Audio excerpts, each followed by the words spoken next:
Hello, hello, hello, hello, hello. Wrong button. Hello. How's everyone doing today? Woo. Okay, that's that, that's that, that's that, that's that. There's chat, there's you, there's camera, there's everything's good. We're good, we're good. How's everyone doing today? A little late, little late, little late. It's okay. Shh. I won't tell if you don't tell. Live chat. There we go, there we go. Cool. I completely forgot to get everything set up before stream today. So I had to run around and find everything because it was like, wait a minute, where did I put everything? Because we were working on the Ultimaker last time, so I have to make a little bit of room first. So how's everyone doing today? How's everyone doing? It's Tuesday, and we've got more VzBot to build. So we're carrying on with part 2. We're going to start with swapping out a few of these parts. I've already started doing it, but we're swapping out some of these the red temporary PLA parts. I've got some nice purple abs parts for it. So we'll swap those out, and then we'll carry on. We'll wrap up the last little bit that we didn't quite get to with like the bracers and whatnot. And then we'll carry on with the rest of the build. Blame Baldur's Gate 3. Oh, that's exactly what I'm doing. I've got no qualms about it. That game is sucking my life up. My wife knows it. My family knows it. You guys know it. But it's so good. It's so good. Happy Bambu Lab Mystery Day.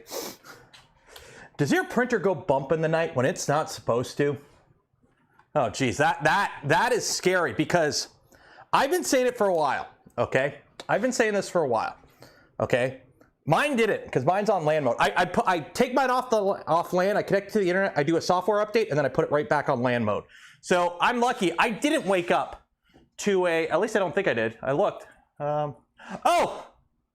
Okay, maybe it did try to print last night, but it didn't because the bed errored out.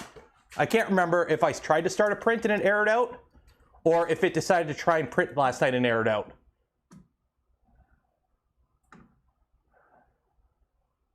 Oh God. Jesus, what a joke. What a joke. Yeah, anyways. So the scary thing is, so for those that don't know, last night a ton of people's, like a lot of people's Bambu machines, X1s and I think P1Ps too, just started printing stuff. If you had something in your queue, or I don't know if it was in the queue or it was like the last thing printed, it just started printing it again.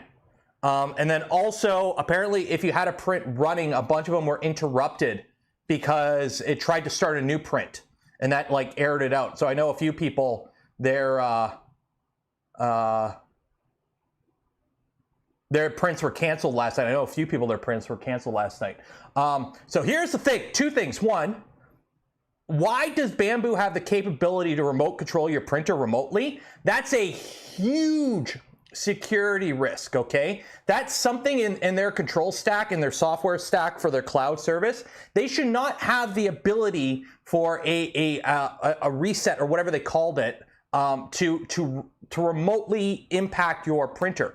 2, this was everyone. So that means if a nefarious actor gets a hold of their network, they could just tell everyone's printer, yeah, just start cooking up your hot ends. Just go. Like, nah. I don't like that. Reminder PM link for what? Polymaker link. I've got it pinned, and I've already updated it. Queue not flush when through. Yeah, but that's the thing. There shouldn't be a way on their end to remotely tell everyone's printer to start printing. Like, that's on the user side. There is a flag in their system somewhere that is allowing them to remotely start prints on your machine. That shouldn't exist. There should be no way for them to give the go-ahead to start a print. It should have to come from the user, okay? So it'd be okay if the user goes to the cloud and then down. Like there should be, I want to start a print, it goes to the cloud and then it comes down. It shouldn't just come from the cloud and come down. There needs to be the user going to the cloud and then coming down. At least that's what I believe. So yeah, personally, until this isn't a possibility, I believe you shouldn't connect your Bambu to the cloud because this is a massive security issue. Because I don't know about you, You know how people put like fireballs above, like the extinguishers above their printers and don't even run them if they're not home? Well, now you have a machine that could potentially just start at any time because it's shown that it can happen now. Now that is an established risk with a Bambu Lab machine, that at any moment that printer can just start printing if you have it connected to the cloud service. That's great to know.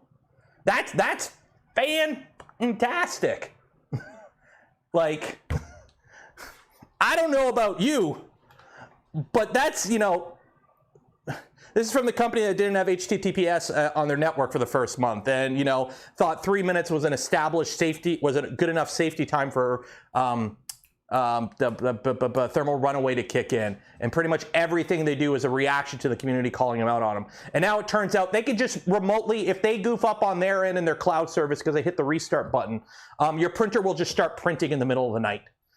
Regardless of what's on the bed or, you know, the state of the printer. You know, what if, you know, oh shoot, I'm busy and I left a box, I ran out of room and I just had a spool of filament or a cardboard box sitting in there. Like, okay, it's my first day. Yeah, you've been an established company for a year. How are you still fucking up like this? Come on, sort your shit out.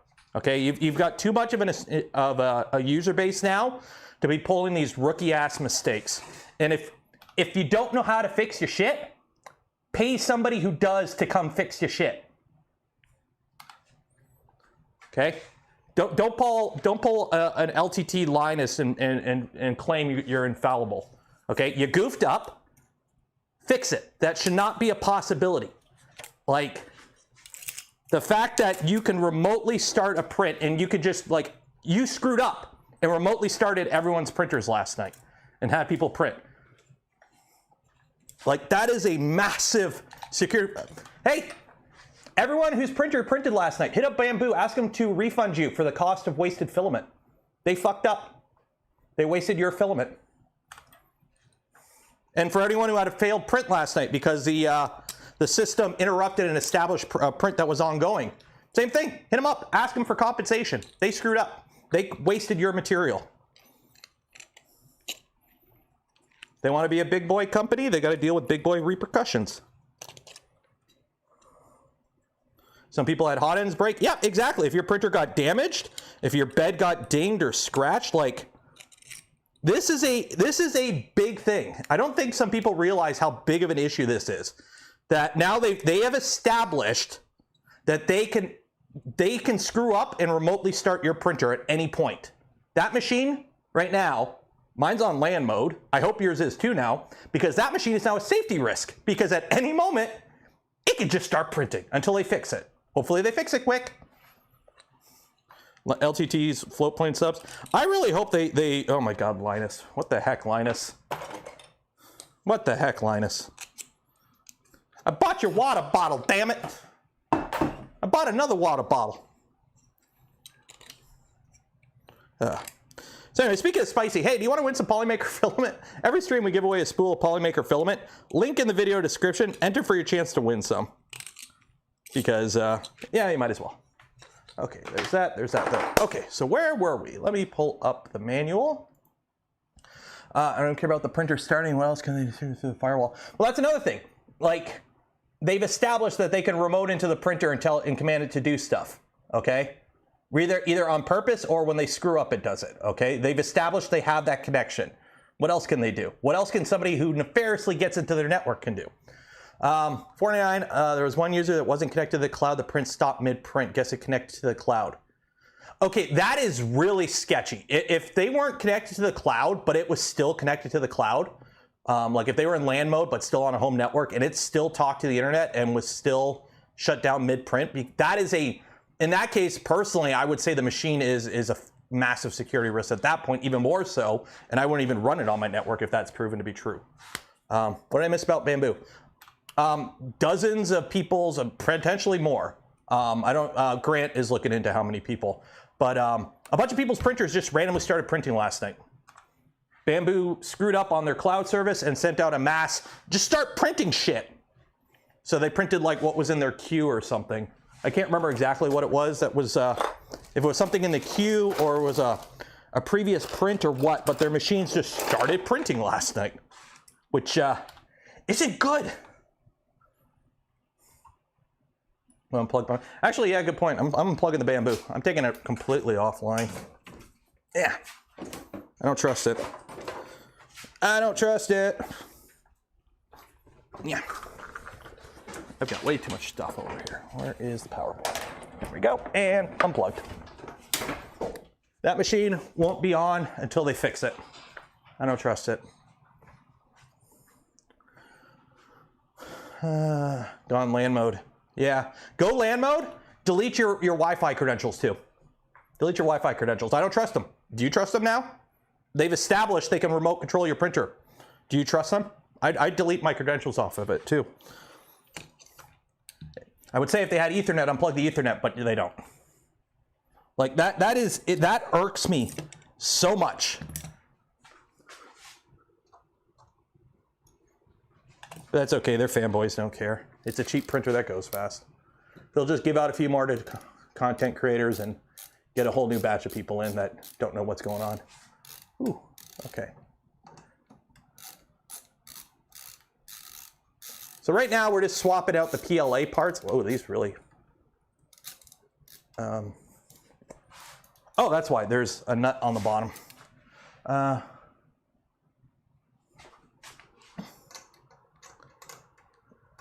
Is that gonna fit? No, that's not gonna fit.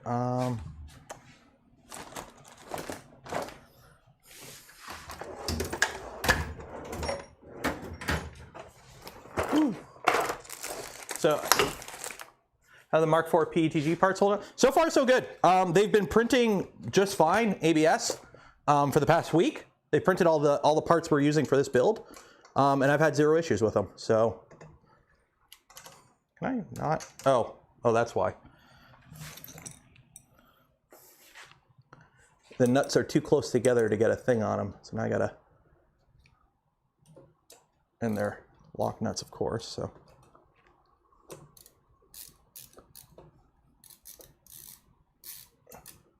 There we go.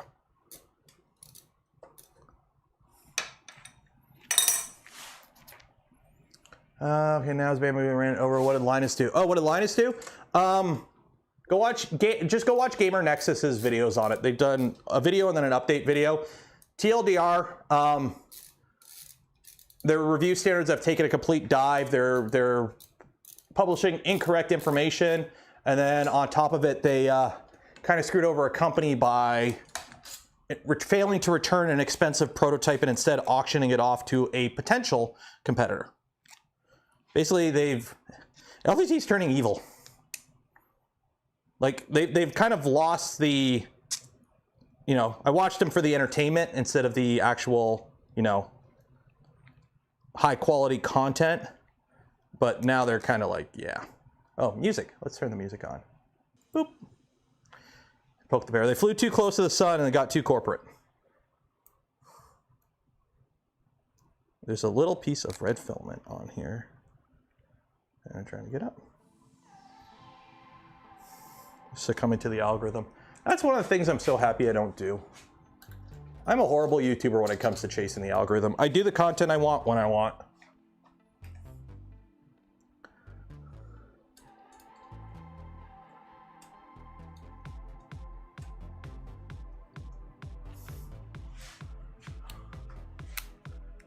$350 for a Prusa. No, okay, if you're paying $350 for a Prusa enclosure, you're doing it wrong. I did a video on this Monday, actually. I put a short out. You put your Prusa in a Voron.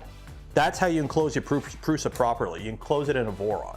So that way it's not a $350 enclosure, it's a $1,500 enclosure. But you get two printers out of it.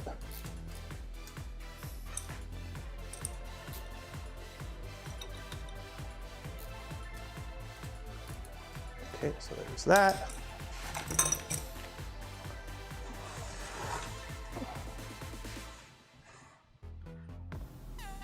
Yeah, if you have a spare 350 Voron frame kicking around for whatever reason, that fits a Prusa Mark IV just fine. I'm currently printing in Tallboy, which is a 350 or 330 frame. Yeah, it's an oddball size, and it works just fine.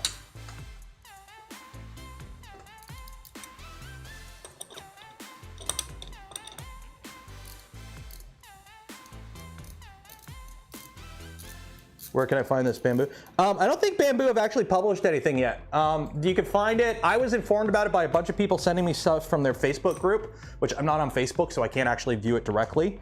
And then some people on Twitter also talking about it. Joel, it happened to Joel. He had a bunch of prints running on Bambus last night for a customer, and the printer shut down. Like they stopped all the prints mid-print, or paused them all or something. So this happened to a bunch of people. But I don't think Bambu have actually put out an official statement yet. Yeah. There's no membership on iOS devices. Yeah, they disable it on iOS device. You have to do it on the computer because that Apple takes 30%. So they won't allow it. It's basically throwing away money.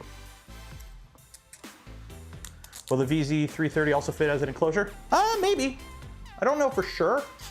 I don't have my Mark IV out here, unfortunately. It's inside actually printing.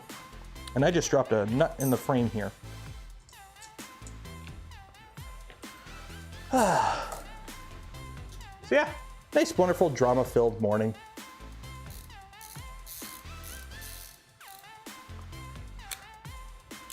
Always on nature. I really don't see why, like, I get it. It's nice having cloud service so you can remotely monitor your printer. Because I believe still it's the only printer in that price bracket that you have the ability to remotely monitor it. Uh-oh. Shiza. Okay, that's gone. I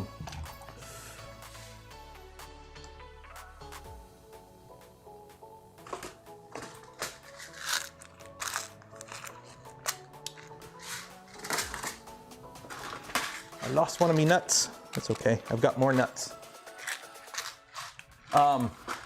They're like the only machine in that price bracket that actually offers remote monitoring that actually works. Like no other machine in their price bracket has, you know, a webcam that you can, and the ability to control the printer remotely.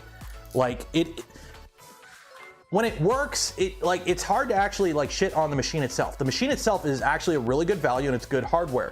It's just, you know, I don't like the practices of the company, and it's obviously their software side of their software side of things, as they have shown time and time and time and time and time and time again, they don't know what they're doing, or they're just, you know,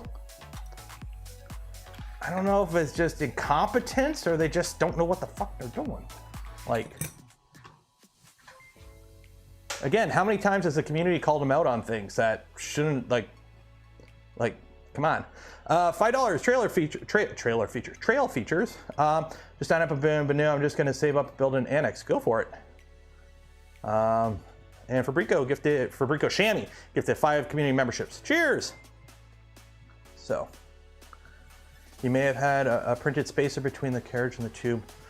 There is a little printed spacer in here. I'm not gonna take that out. I'm just gonna leave it. I don't think it's really that important. I think it's just a cap or a block, so I'm not too concerned about it. I'm gonna leave it in there for now. I have the printed pieces. If I do have to take it out, I'll do it, but for now I'm just gonna leave it in there. I'm not gonna take the tube out.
I'm back?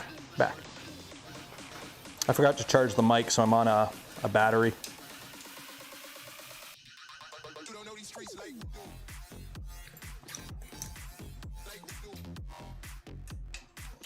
There we go.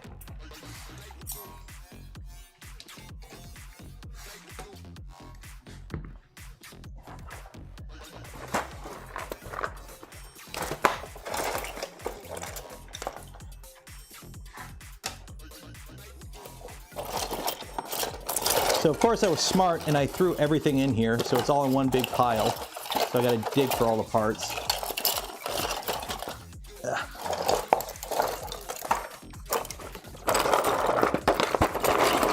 And I may not have printed everything. There's that.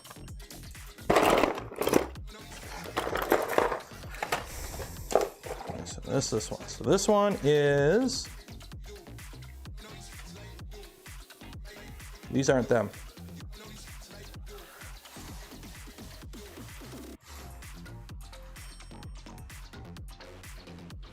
Yeah, that goes there. Okay, cool.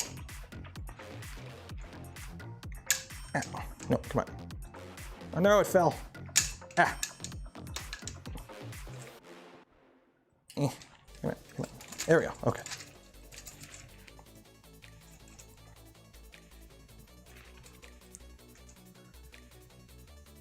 I can print it quick on the Bambu. No.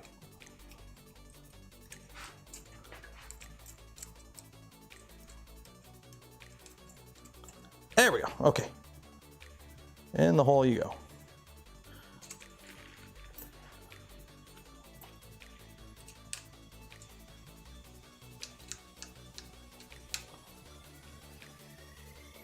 Okay, so that's that one.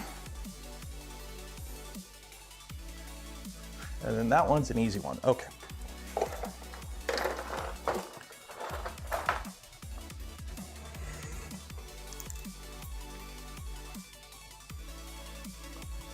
Ooh.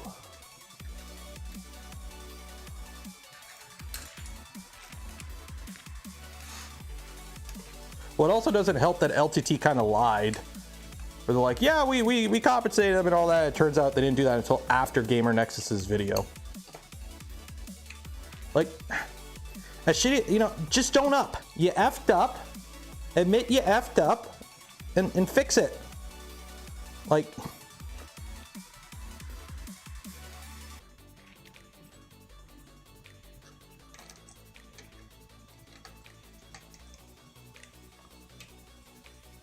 thing is, I don't even know why Linus is handling it anymore. I thought there's supposed to be a new CEO that's supposed to be doing this kind of stuff.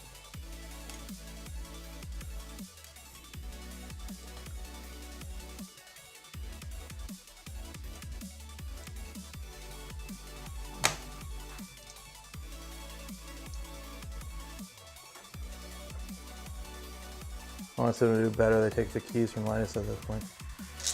I like Gamer Nexus. It's obviously it's different types of content.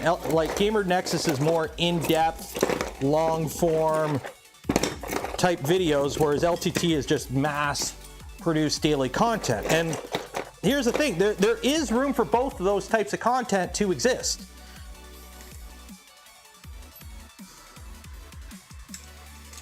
But you know, it's been shown now that, you know, LTT is you know, killing quality in the name of quantity, and it's boning them. Like, they're getting screwed. They're effing up way too much. How is it so hot in here already? Now they're doing more testing on the water block. Exactly, that shouldn't have been Linus's call. He needs to be completely removed from that whole equation. You're a $100 million company. Either do it right or don't bother doing it at this point. Like, you can still have your daily content, but, you know,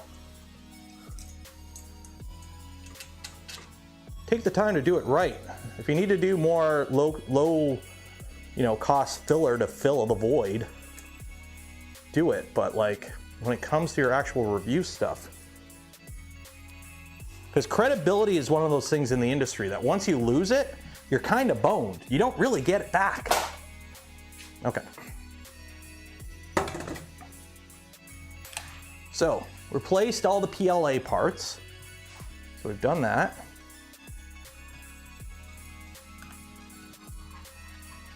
So the frame, again, look at this dude. So where do there was some stuff at the very end we didn't finish. Yeah, this right here. So we've done that, Okay, so what are these? So M410s, okay.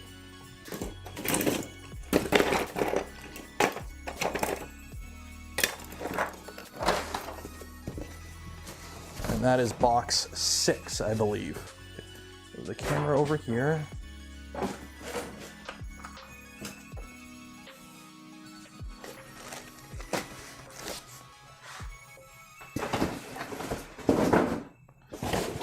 we go.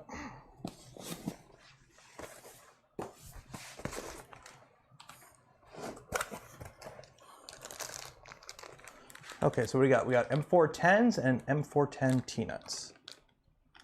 Hey there. Hey Vez, how you doing? Oh wait, no, these are just nuts. M4 T-nuts, here we go. So we need 4 of these. And M410s.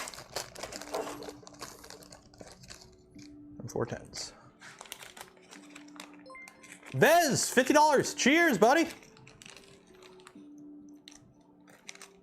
Hope you're doing well. Appreciate it.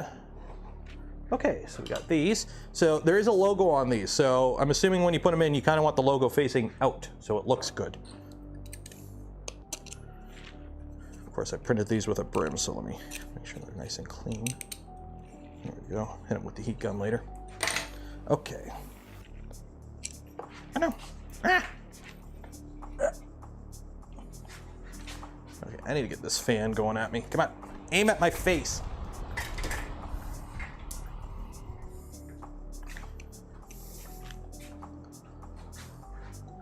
The bigger LT hits, the faster they're falling off. Like, you could tell they've been kind of going downhill for, I want to say since like 2019. That's kind of when things started to get bad. Like when they first moved into the new place, it was been nice. But like you could tell, like they shifted to just a content farm kind of model. And don't get me wrong, like I still, you know, I've talked to some of the people that work there or have worked there, and I still like enjoy some of the videos. Like it's just, you could tell there's been a shift to just mass content farm. And I don't know about you, but if somebody came up to me or a company came up to me and offered me $100 million for my YouTube channel, I wouldn't be running a YouTube channel anymore.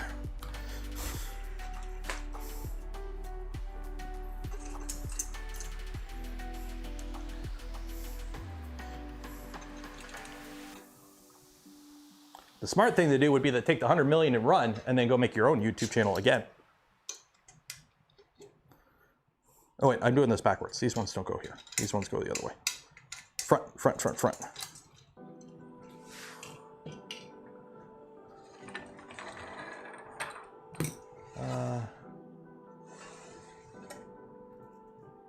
Mr. Cool handing mini spits like Pez. I gotta hit them up. I don't know if they'll do sponsor Canadians, but I really need to get a mini split. It is starting to get really bad. I was hoping I could just kind of tough out the summer and, you know, just get a little cheap space heater for the winter, and then come next spring, get a proper system.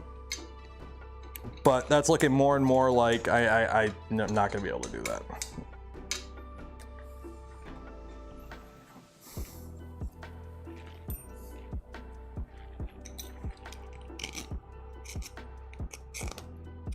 Because right now it is 28 Celsius in here and getting hotter.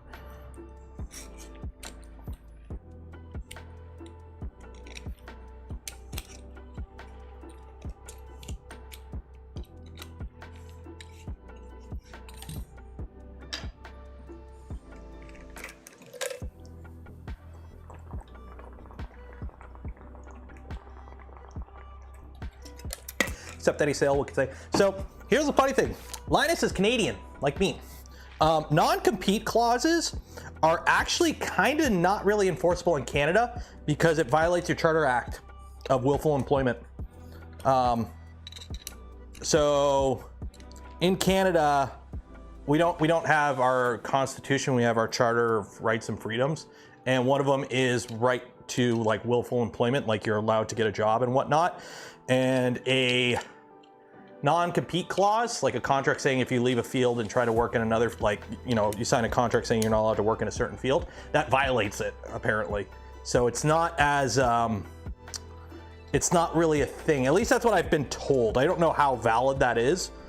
But but apparently non-compete clauses are not really as enforceable in Canada as they are in the States and some other countries. So.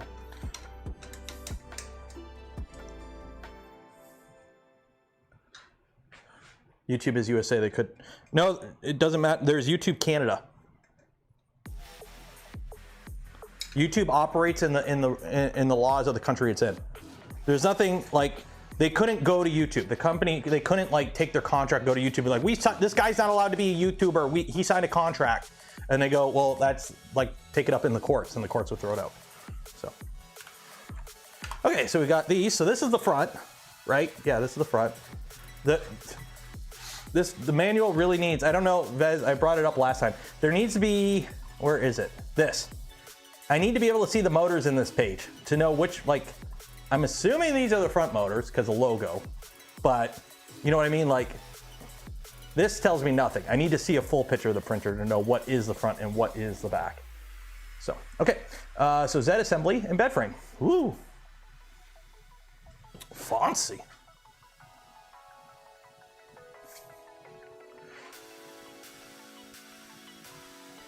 Lower rod and brackets. Okay, cool. So we're gonna need a bunch of stuff. So we're gonna need some metal parts. Okay.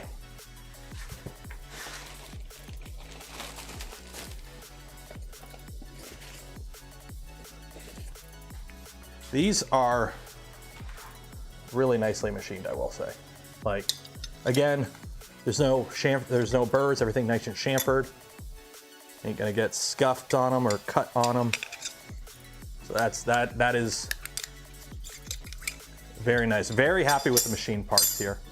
Oh, and did I say at the beginning, if you're interested in building one of these, the kit is from, I don't want to make sure I screwed up. Or don't screw up. Print 3D Shop for this kit.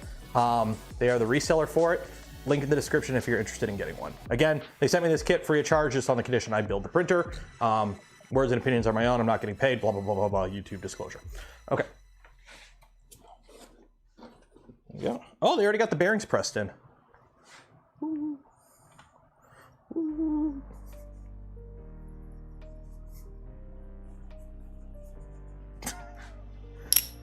Anyways. Okay. Got that. Layer 2.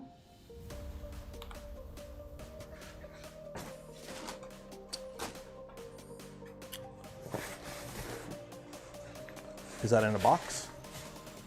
Oh, box 2. Box 2. Box 1. Box 2.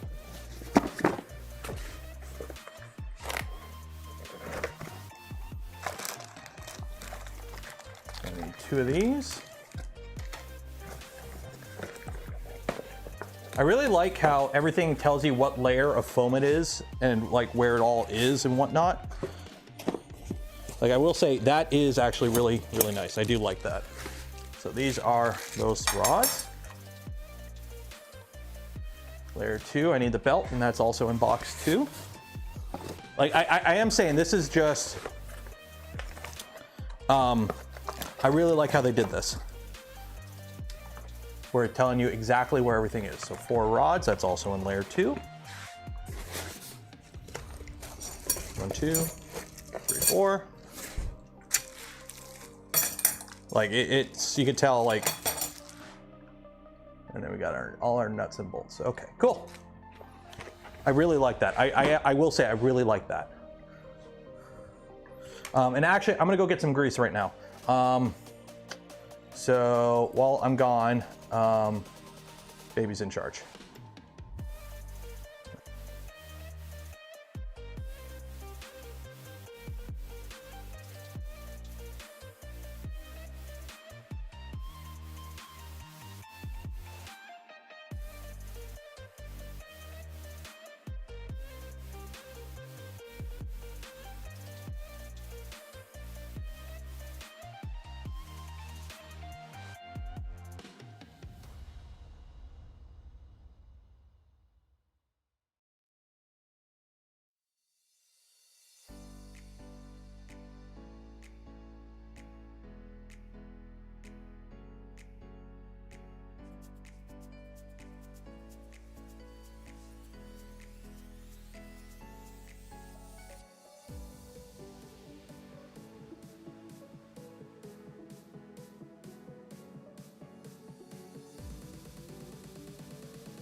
Okay, so I don't know where my like super lube is that I normally use, but I've got this tube of white lithium that'll work.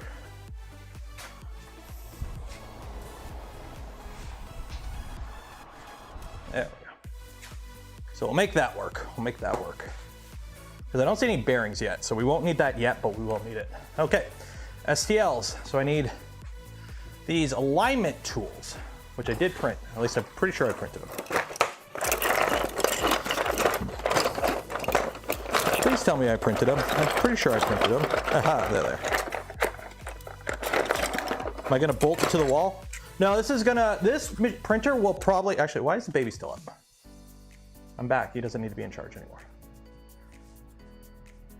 There we go. This is probably gonna take over for the Trident. The Trident needs a little TLC. It's built with a VzBot kit and a few things have kind of gotten a little south on it. So I'm probably gonna swap this for the Trident. So I've got these two printed parts. Okay, required. Step 1, do this for each side. So put that in, M412s, and that. Okay, so we put those in. I'm assuming they sit flush at the bottom. Okay, so M410, other, M4. I need to, honestly, oh shit. You know, it would have been nice if my Bambu decided to fire up last night and print me another tray. Because I could have used one right now. I've only got the one and I still got the stuff on it, so. M412. M412, okay.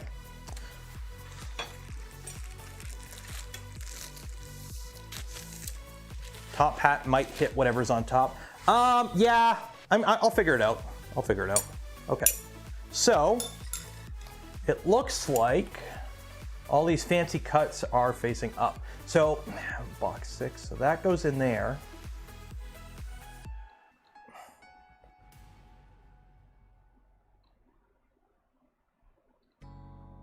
Oh, there's a top and a bottom? Did I? Oh no, there's just like, oh, align with the bottom. Okay, so this is upside down. Okay, so align it with the bottom and then tighten the screws. Okay, cool. Okay.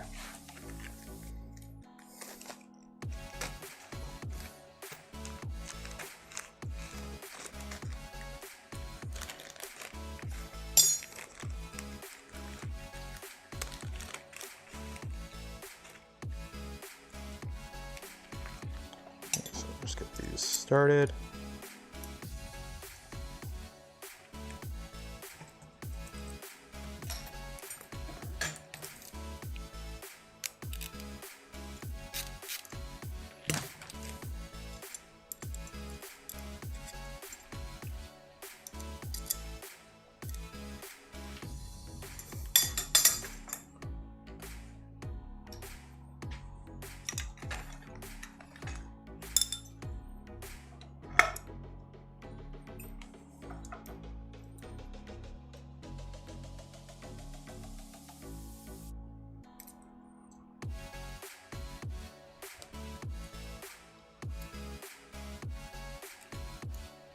Okay, there's one.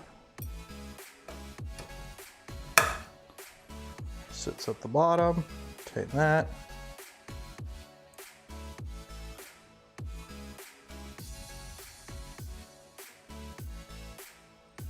And tighten, okay, so that's that. And I'm assuming it's do both sides, okay. Do this to each side, okay.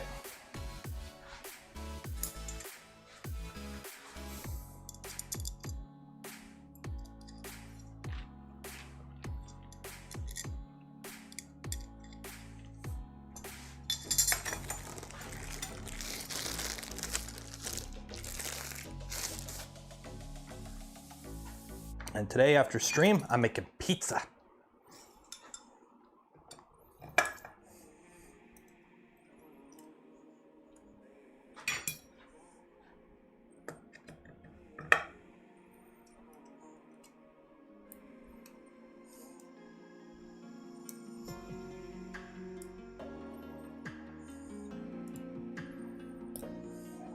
Okay, I will say these screws are having a tendency. I'm not a huge fan of button head screws.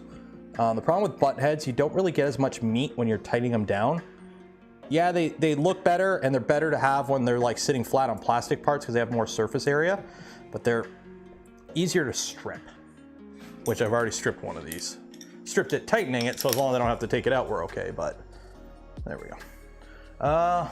Herrenberg gifted 1 community membership. Cheers. What kind of pizza? Just pepperoni cheese, nothing fancy.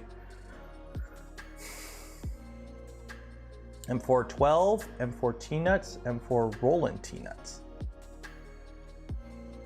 What?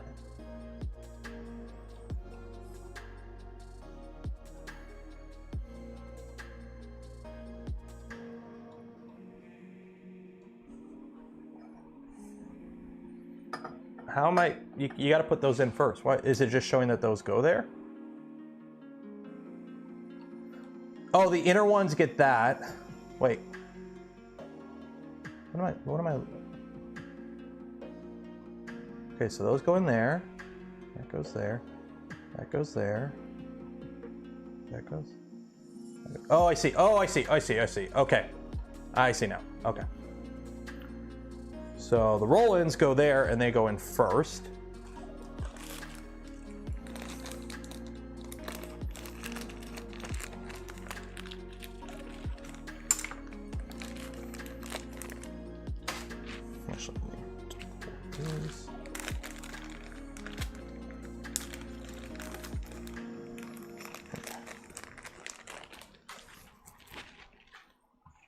For 12s for the rest. Okay, so let's take a looky-loo here.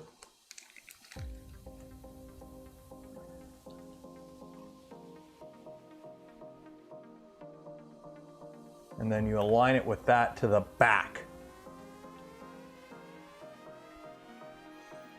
Why does this have a bracket there?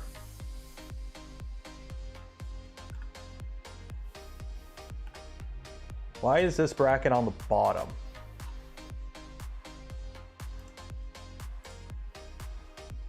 Because they're on the top here. Okay, another issue. Shows here the brackets are up, but on here, it's showing one of the brackets is on the bottom. It should be right here. Okay, anyways. So I gotta spin this around. Right round, baby, right round, like some sort of record player. Okay.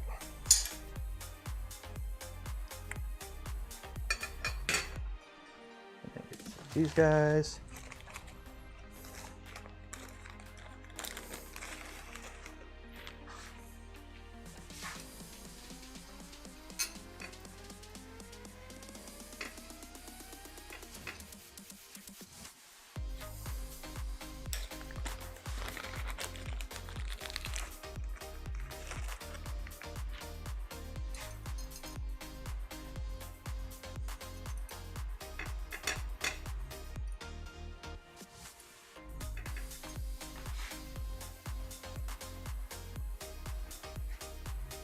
Just pushed out a new network update.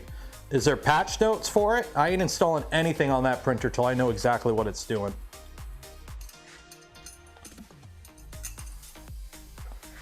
Because that means I have to connect it to the network to update that.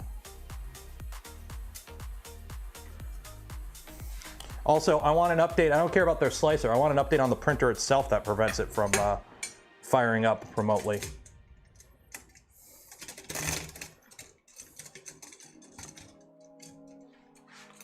So here's the problem now.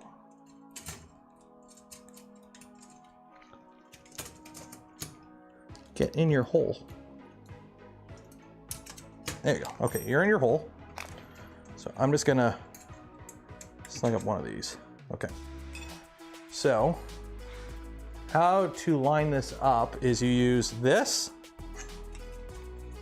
Okay.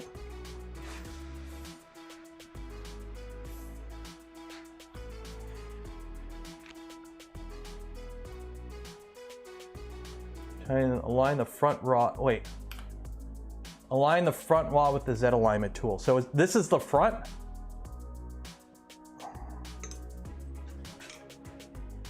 Oh, okay. This isn't making sense. Okay, because this bracket doesn't exist and there's no crossbar here. But align the front rod. So I'm assuming it is the front. Okay. Yes, the front. Okay. You guys get what I'm critiquing though, right? You guys know what I'm talking about?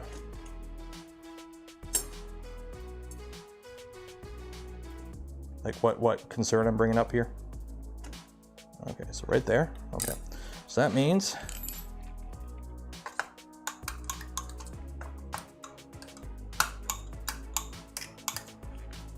hopefully I could see those marks.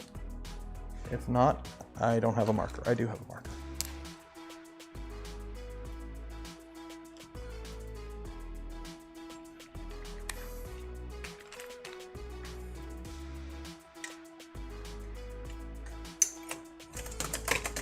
Okay, now I gotta shimmy this out now. Okay, you're good.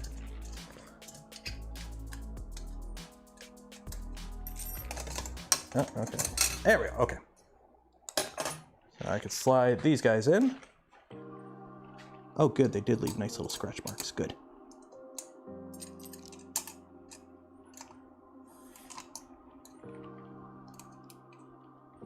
That goes there, that goes there.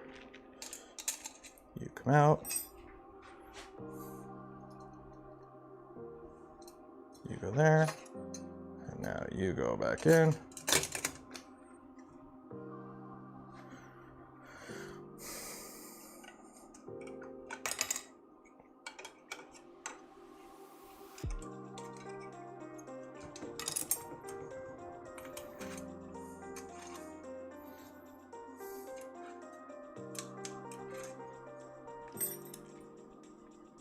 Think I have a loose screw? Probably. We all have a loose screw somewhere.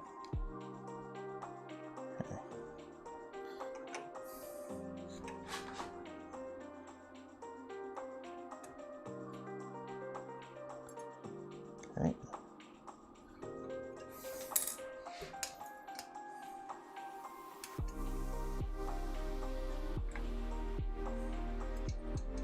Okay, so that's that.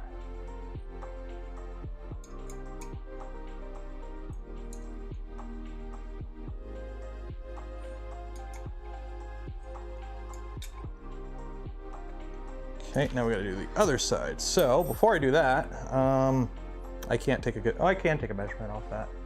Where is my scale?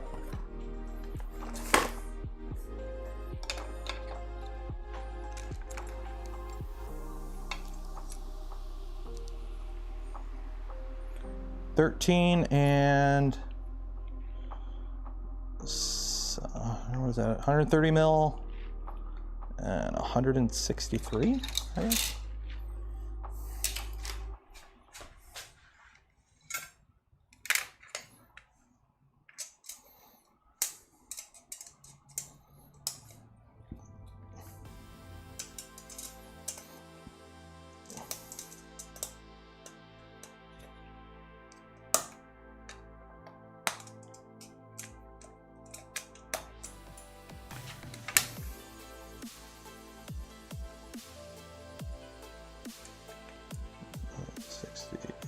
Ish, yeah, right about there.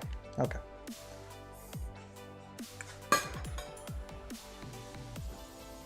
Just keep everything loose and shimmy around. I know.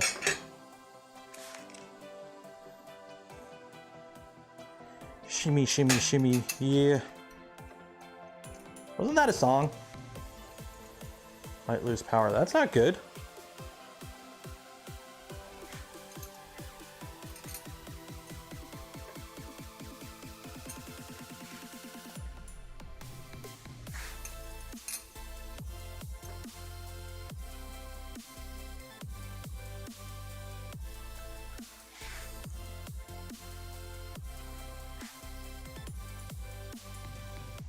I need to mount those spracer tools. Oh, they mounted?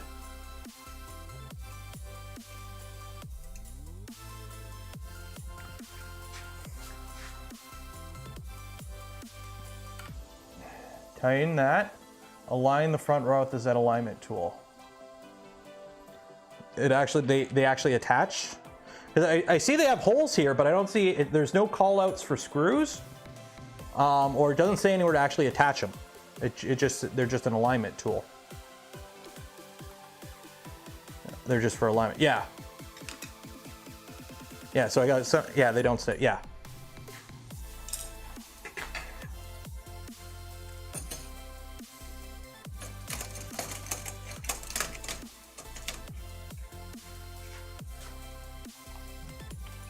Uh-oh.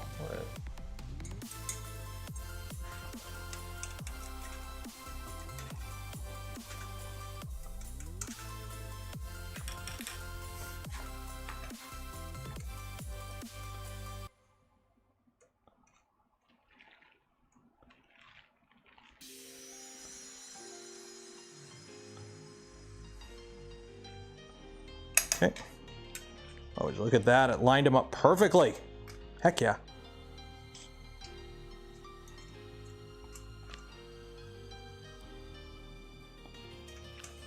Booyah.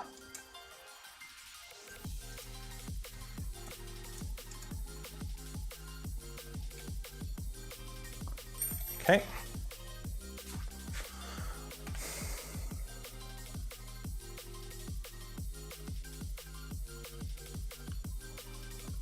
Okay, so now we need that piece, which I didn't grab. Did I miss that one? Oh, there we go. Yeah. There we go. Okay. So these are held on with M4 12s and M4 T-nuts. Okay.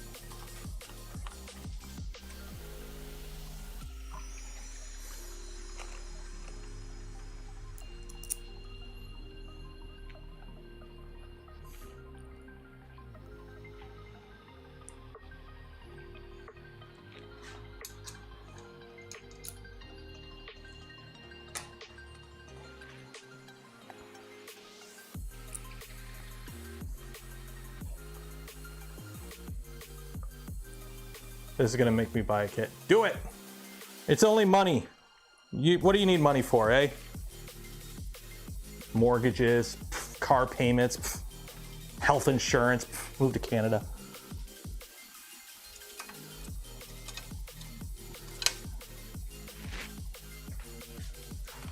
So this attaches there. Insert the lower mount screw into the extrusion, tighten the M4 and center the lower screw down. We will align the parts in step 5. Okay, cool. So we're just putting it in for now.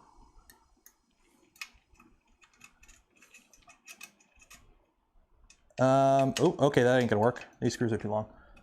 M4 12s are too long. M4 12s are too long for this. These should be M4 10s.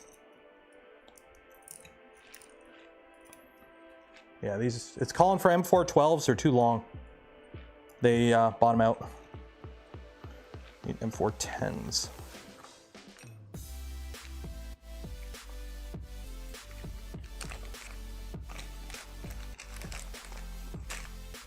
Those are button heads. Where's my button head M4 10s?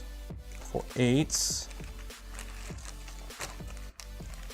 M4, do I have M4 10s? Do I got M4 10 button heads? 410 button heads. Here we go. Went low. I got a feeling I'm going to have to raid some stocks for material at some point with this kit. We'll see. We'll see.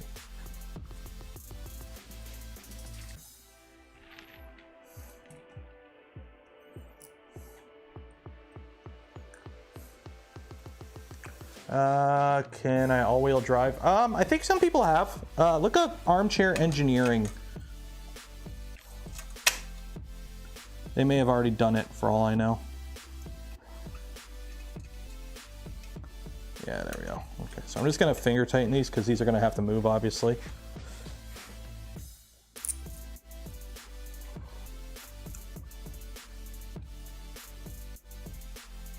What if you mounted 2 stepper motors to the same axle and had like 2 drive?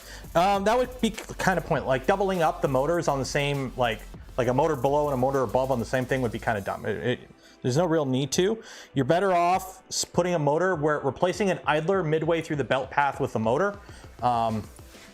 that basically is the advantage of the all-wheel drive type setups.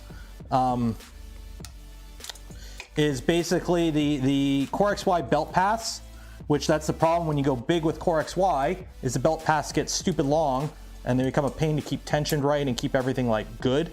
And you start running into issues, right, with like springiness and ringing, banding and whatnot. So you replace an idler with a motor so you don't have as long of an unconstrained belt path basically, or unsupported belt path. So that's kind of the advantage. So M412. Now again, will M412s be too long for this? Let me check.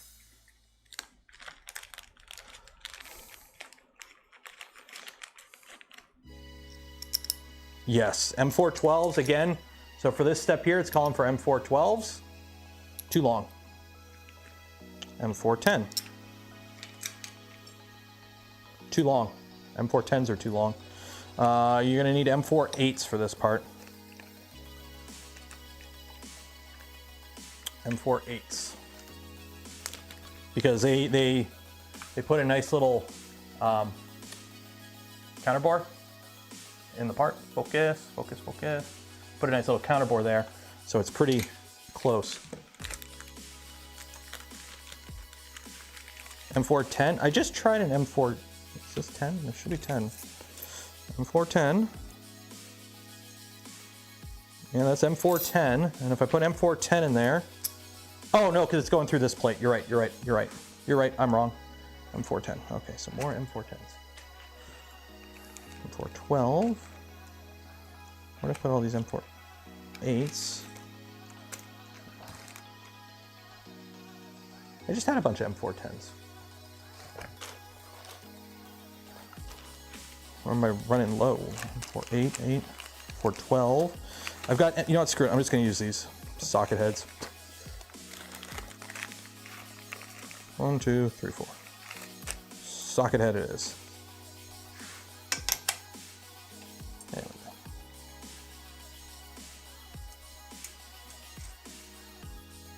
Okay, these ones should be M412s. Yeah, these ones should be M412s because they go through the plate. Yeah. So that one's right. That one's right.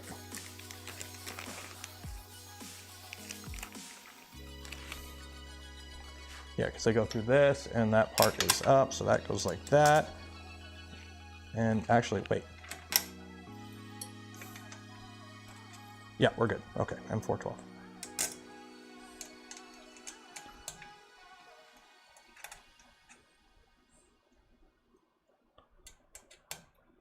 Okay.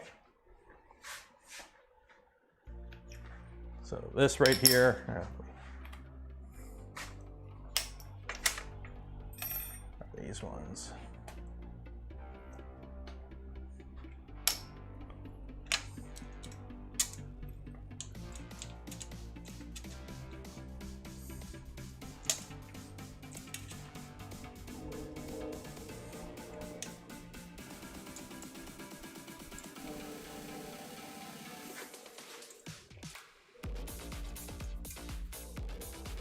Okay.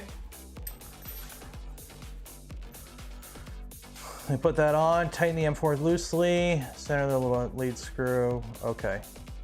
Insert the upper lead screw mount bracket, tighten the M4 loosely and center the lead screw. Okay. Use a drill bit or similar to put the two bearings pre-aligned. Use a drill bit or similar tool with 8.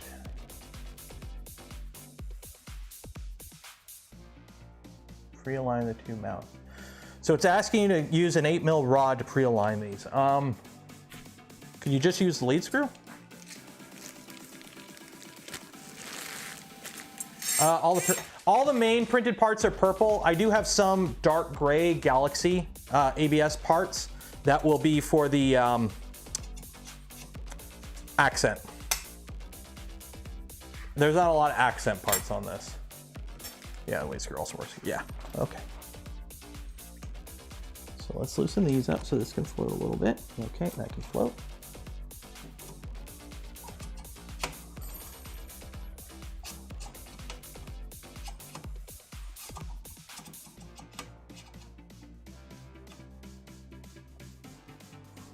It doesn't want to go through that second one. Why don't you want to go through?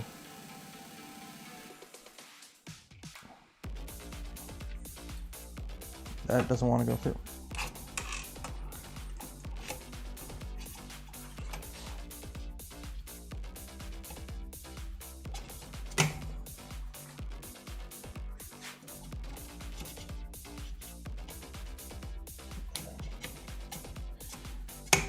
Shoot, do I got a burr?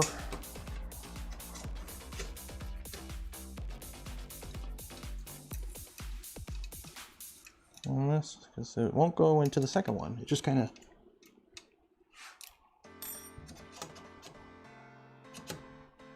Oh, I gotta loosen the top one here too.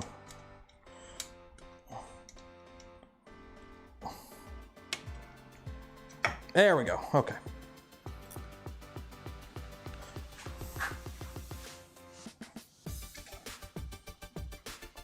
There we go.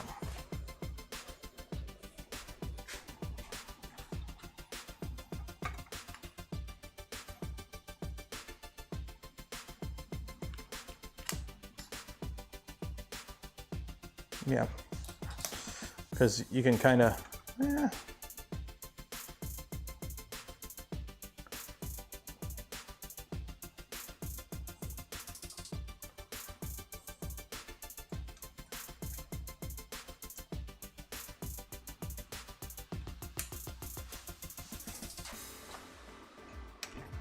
ow.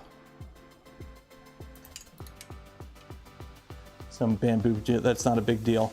Those are people that don't know what they're talking about. Simple as that. Just ask them, hey, can I come to your house and put a device on your home network that can do random stuff that you have no control over? Ask them if they're okay with that. If yes, well.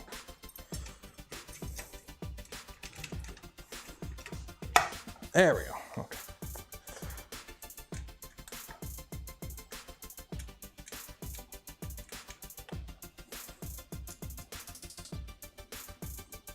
I don't know, when I talk to the network security people and like the InfoSec people, and they start freaking out about stuff, I trust their opinions more over, you know, a random fanboy of random company in anything. And then we put that 42th under here. Okay.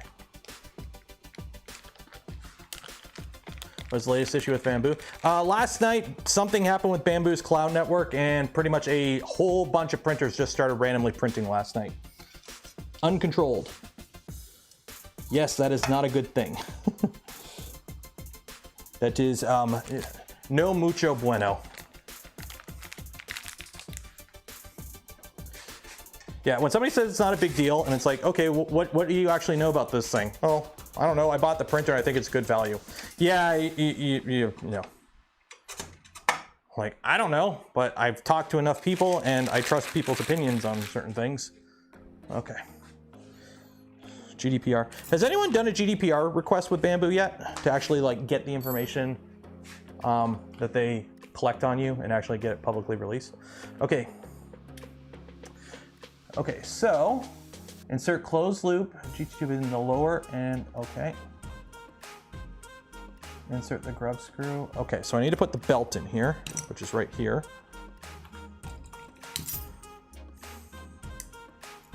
So don't cut the belt.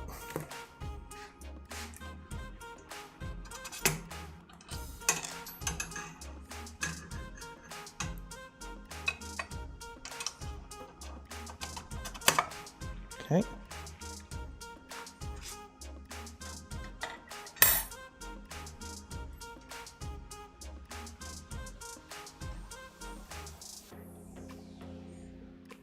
They restarted the print server without clearing the job cache, and the printers tried to print all things as if they had a print in queue when the server went down. Is that actually what happened? Like, did they officially say what happened, or is that just people guessing?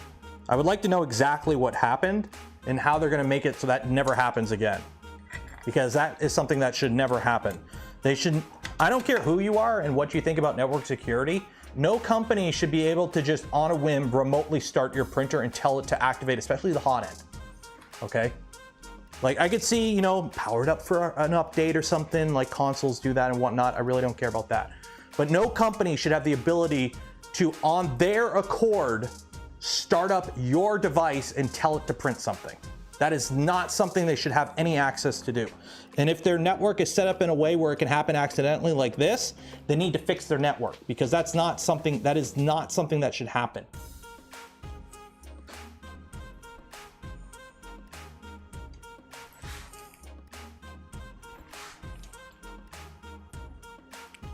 Do I have the right size driver for this?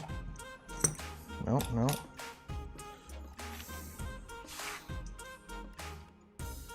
There we go. Okay. Let's tighten these.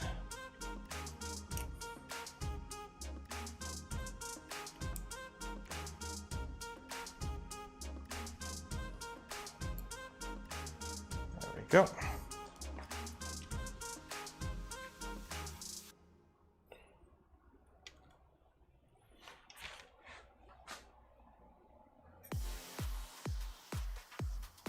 Would that stop you from getting a Bambu? I've got 2 Bambu printers. Now, granted, the 2 I have are the ones they sent me over a year ago, P1 and the X1S. Personally, would I personally buy one? No, I would not. I've got my Vorons. They do everything a Bambu does, and I don't have to deal with their Bambu. I don't have to deal with Bambu. I don't have to deal with their way, because I don't know. There we go.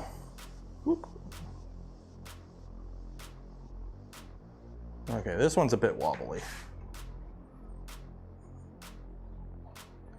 That one's solid AF. This one's wobbly.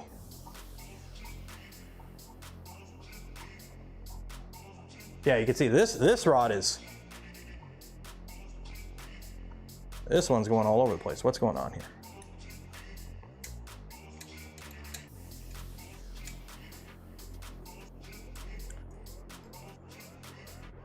Does this have Oldham couplers in it? I don't know what the spec is. Like, personally, I would like to just not have the wobble to begin with. So I'm just cracking everything here. Just gonna reseat everything.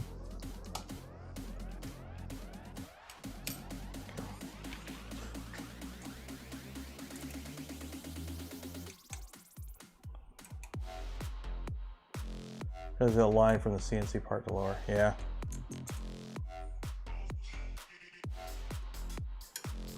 Line them better with the bed frame on. Yeah, true, the bed frame will help, like, give you a third point, because right now I'm just lining it between 2 things that are an inch apart, which isn't gonna, you know, be that good over that distance.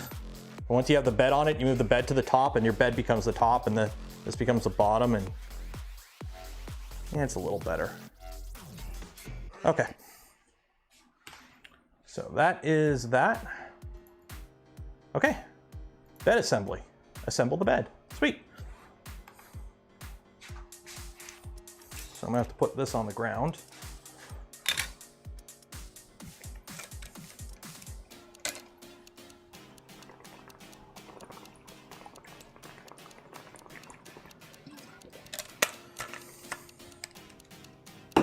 Okay.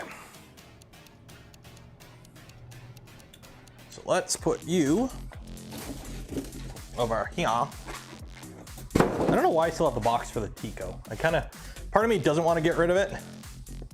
And then part of me is like, why the hell are you keeping the box for the Tico? It's a Tico.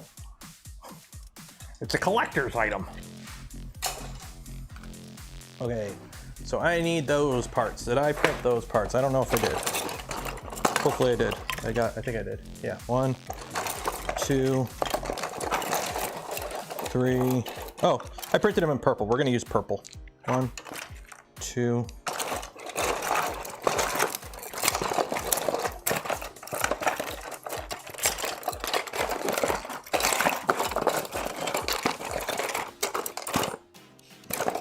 Okay, hopefully I print them all. Oh, jeez, I'm dropping stuff in. I printed 4 of them. Oh, no, no, no, no, no. I only printed. Shh. I printed 2 because the print failed and only 2 came out. That's right. That was on the bed that got destroyed. That's right. Well, I guess we are using the accent ones. If I can find the 4th. 1 and 3 of those.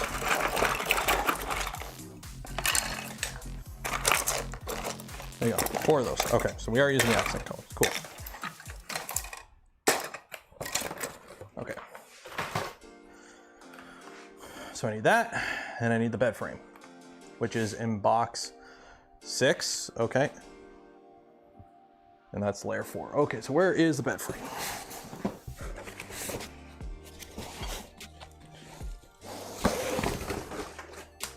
Oops. Okay.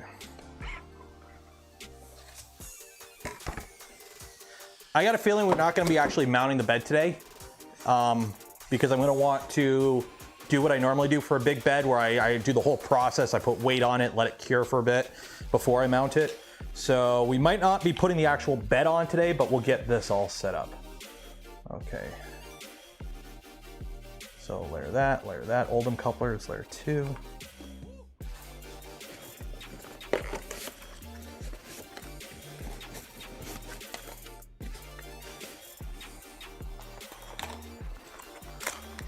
You like big beds, and I cannot lie.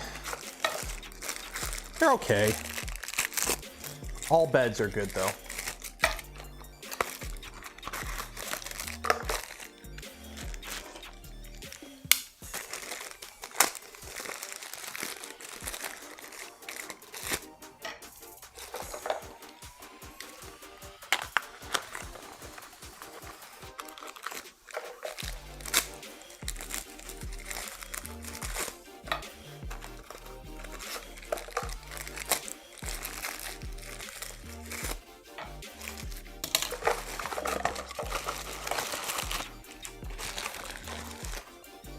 Yeah. Okay, actually, let me check something here. What size rods do the Ultimaker come with? Do I have an extra 8mm rod? No, that's 10mm. Shoot, Ultimaker uses 8. I don't have a rod to press this. Ooh, wait. Checking my stash. Do I have some stuff from work that I can use? That's ½ inch. I need 8mm. I need 8mm. 8mm. What do I have that's 8mm that I can use to force? Are you 8mm? You're close enough, you'll work. I want to pack these with grease quickly, or at least get some grease in them.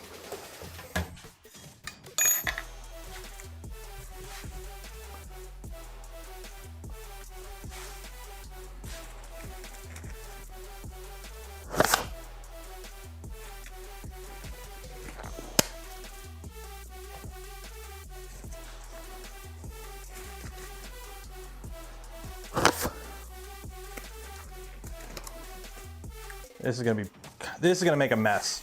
I don't have like my normal applicator that I would use for this, unfortunately. I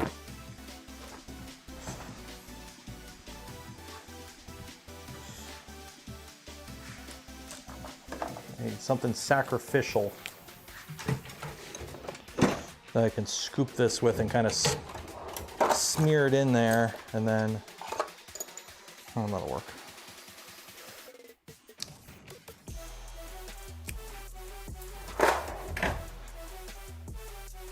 What oil, grease? I like white lithium. I honestly prefer chunkier.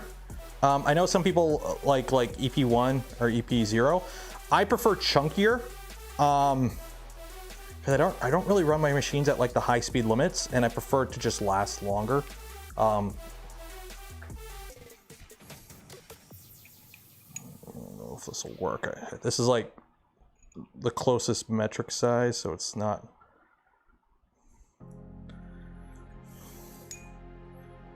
Packed it a bit. What you do is you basically just shove a bunch of grease in the tube and then use a rod, preferably the same size rod as the bearing, so it's an 8mm bearing, use 8mm rod. And you basically just put your thumb on the end and force the grease in. And that should force the grease into all the bearing traces. And it should lube it up pretty decently. This is a Z, so you don't have to be crazy good with it. Like honestly, you probably don't even need to do this. because it's the Z, you don't have high speed. But still, you know, you always want at least some grease. Remember, the oil that these come with is not a lubricant. It's a rust preventative most of the time. So these don't come pre-lube. They come pre-oiled to prevent them from rusting, but they're not actually like lubricated.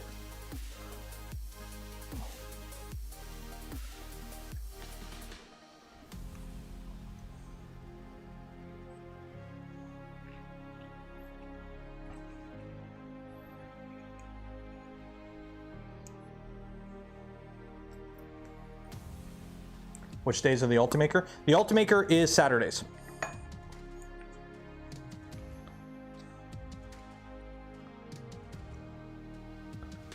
And then Fridays are Print and Chill Fridays.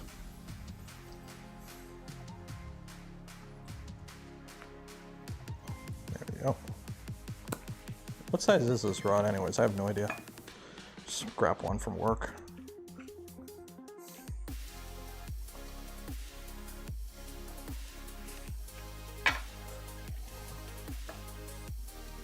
Steve's here. Oh, hi, Steve.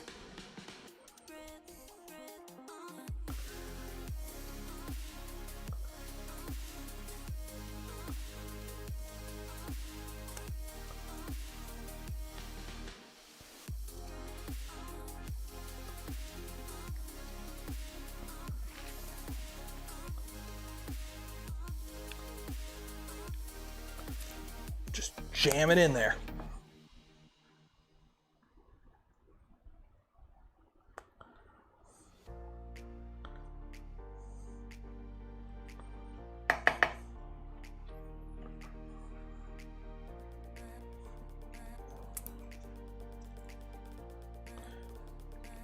It's always okay to over lube.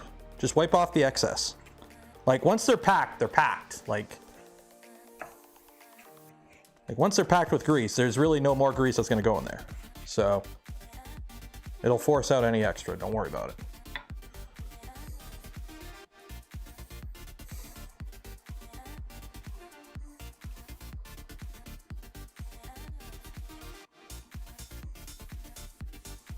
And at some point, I'll probably really actually grease up the rails too.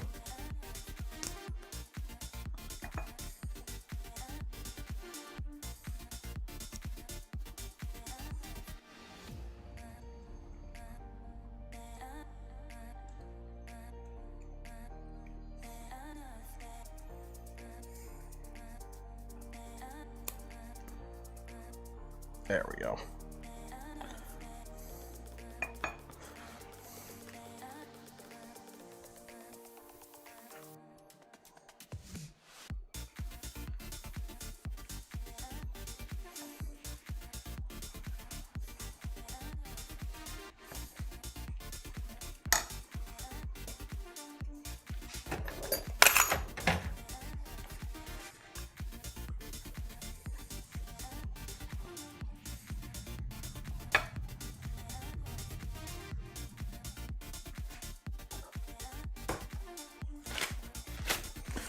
Okay. So attach those with M410s. Okie dokie.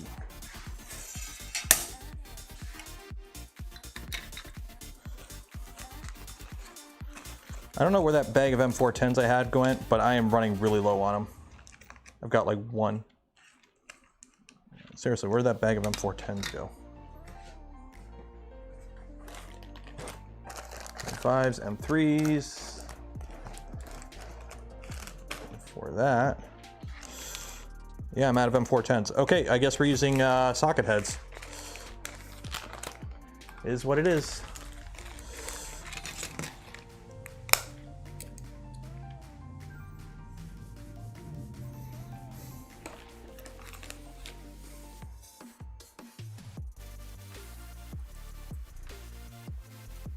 And yes, I'm going to keep using the LTT Source screwdriver because I still actually like it.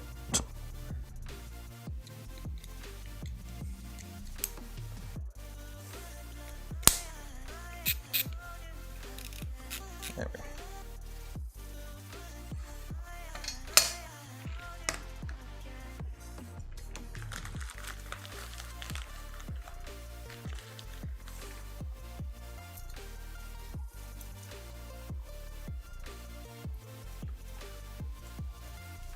Okay, remember, whenever you have multiple screws going into the same, like,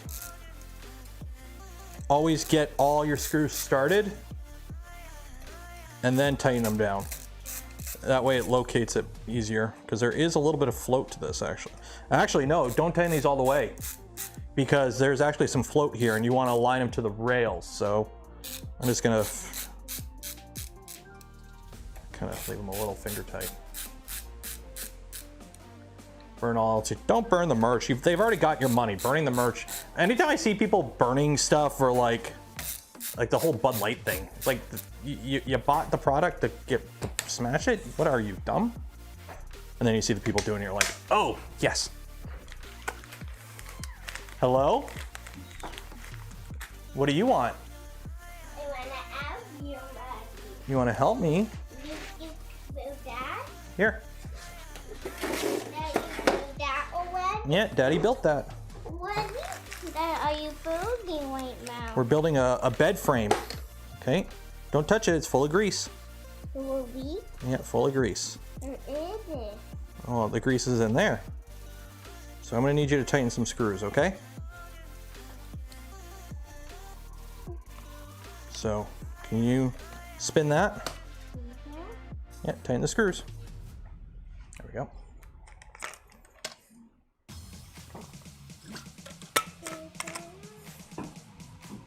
Daddy, I'm very well. You're helping very well? Yeah. Yeah. You gotta look what you're doing. Don't look at the camera. Okay, now tighten this one. Not only I'm done. Now you gotta do this one now.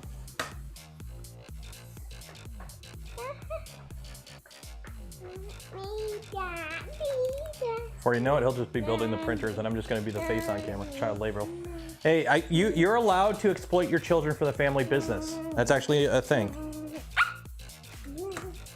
Nani, nani, nani. Linus is needed a ukulele. Nani. I see.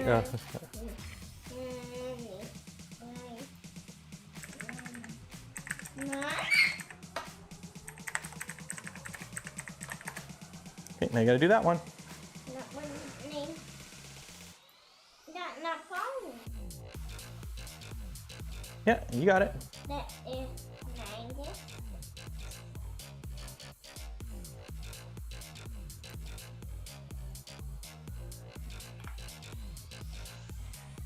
That one. There you go.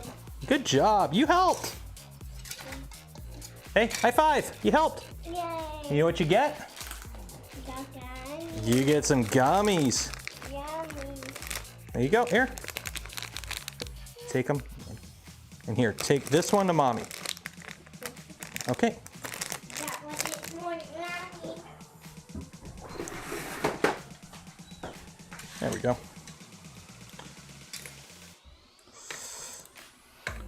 I'm gonna hit up Joe. I'm gonna have to get another printer so I can get more gummies.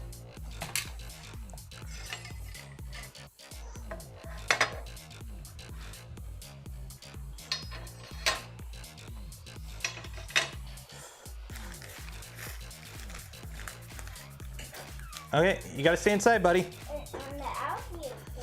No, Daddy doesn't need your help anymore. It's gonna get all messy. Hey, you gotta go back inside.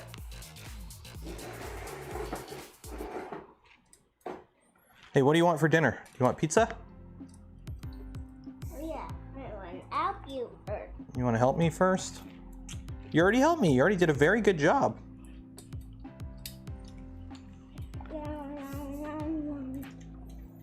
You just gonna eat gummies and help?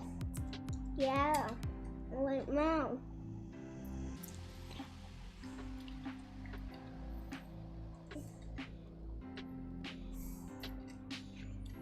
Okay, here.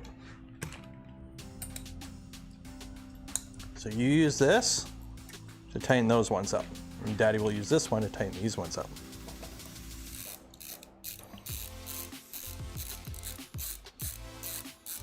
It went or down. Yeah, that one's for you.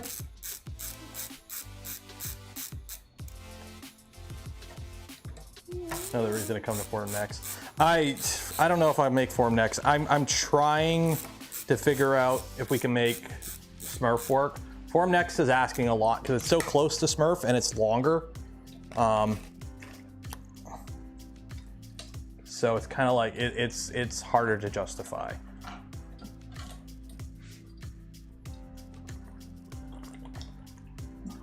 Both logistically and financially. LTT screwdriver worth it? I like it.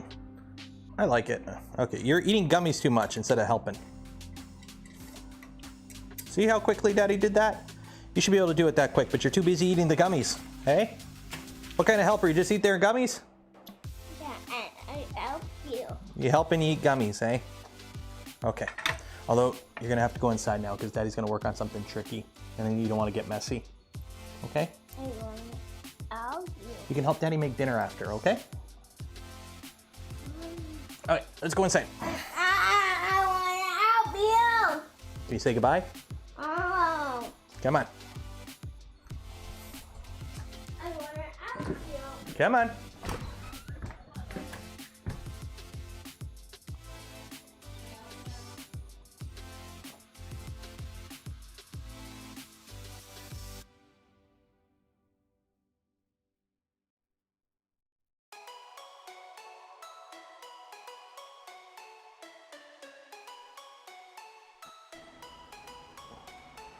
There we go.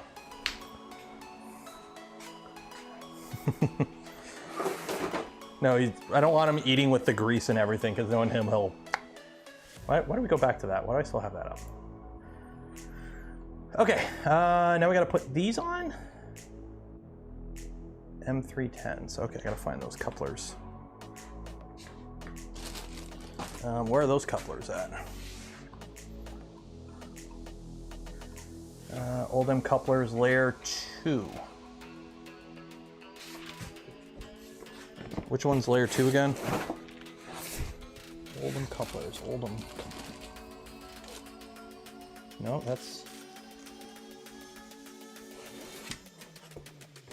Are they in a box? No, that's a controller. We got 382 viewers? Oh shoot. Hi everyone, like the smash button. Do the thing the YouTuber people tell you to do.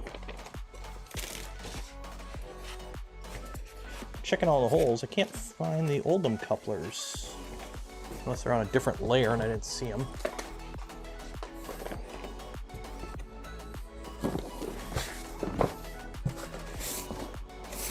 Oh, there they are. Found them. There we go.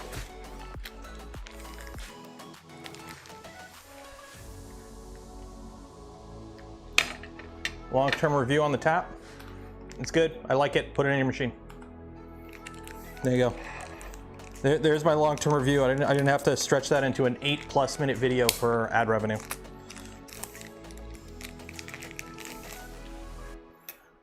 You have a Voron, put tap on it. Simple as that.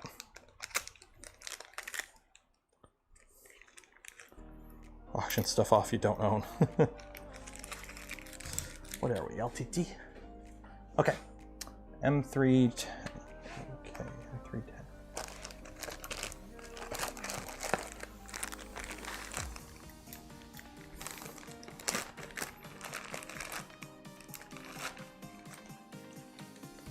M310. M310. Okay.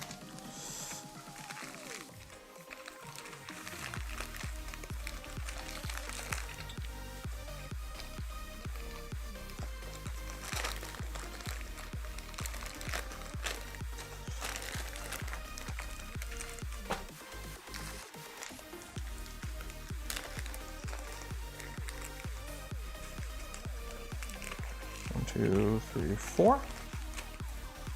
Okay, so Oldham coupler. So it looks like that goes like that. So what part goes? I'm assuming.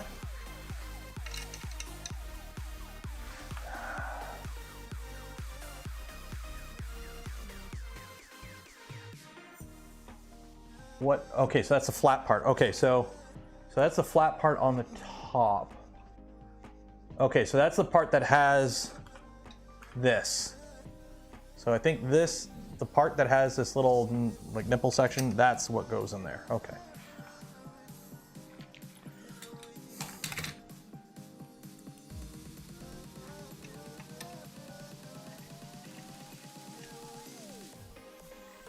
When tap came out, people quickly were not happy. Huh? It is what it is. Like, did you want us to not develop tap at all? Like, it is.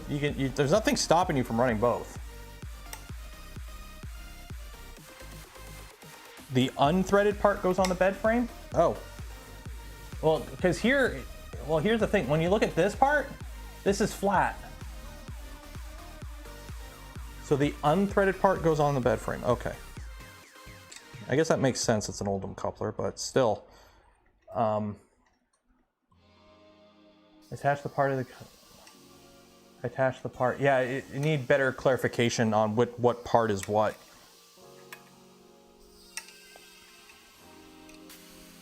I think.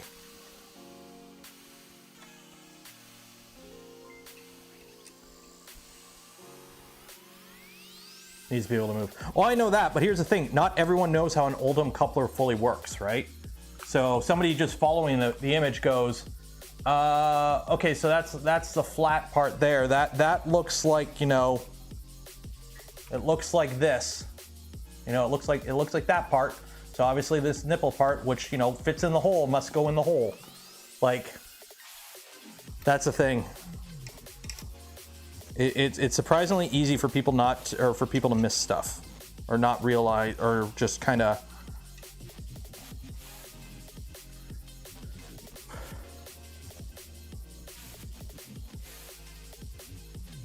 The Oldham changed. You know, we haven't got the docs yet, so we haven't updated. Okay, that makes sense.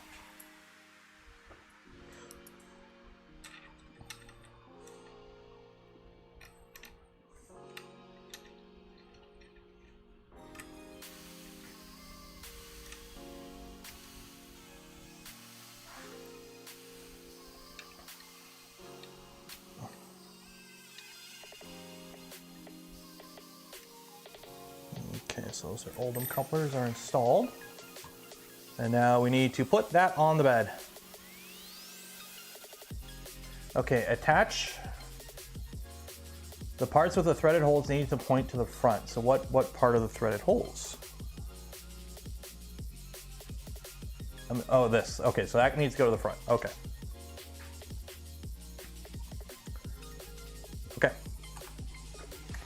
So I will put you here. I'll raise you up. Push you down. Slide you over here.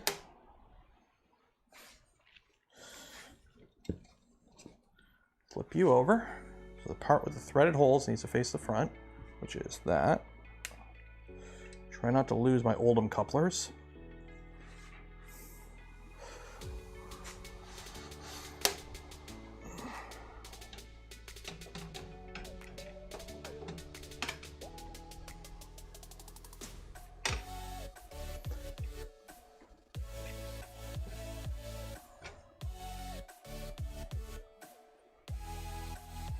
Try not to lose me nuts at the same time.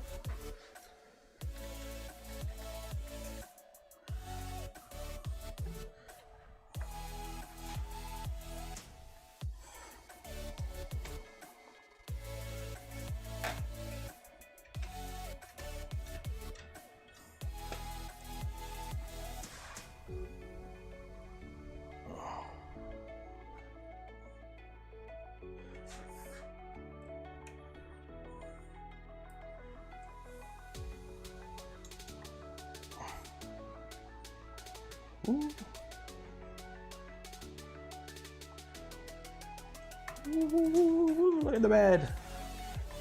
Nice and smooth. Actually, it's pretty smooth, actually. Okay, so you want to go all the way there. Okay, there we go.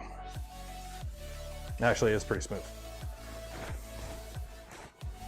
And you got to be careful putting that on, because the last thing you want to do is put the rods into the bearings on an angle and scoop out some of those balls.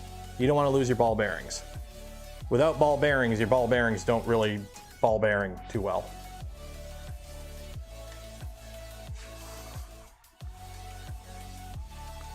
Pulling off some of this grease. There we go.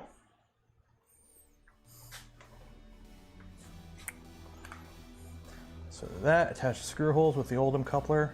Okay, the magnetic sheet, there's the bed. Hey, there's me again. Put that in. Okay, I'm not putting the bed in right now. I'm just not. We'll do that later. Because the bed is heavy. And I'd rather put that in later in the build process. Okay, I'm gonna put the bed to about the middle.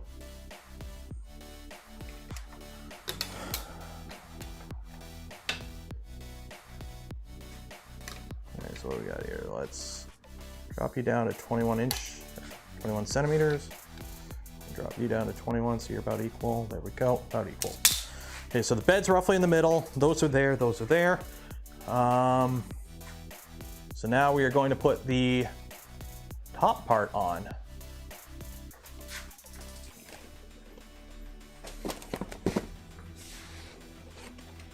And these are also metal, if I can get them out of their hole. Yeah. God damn it. There we go.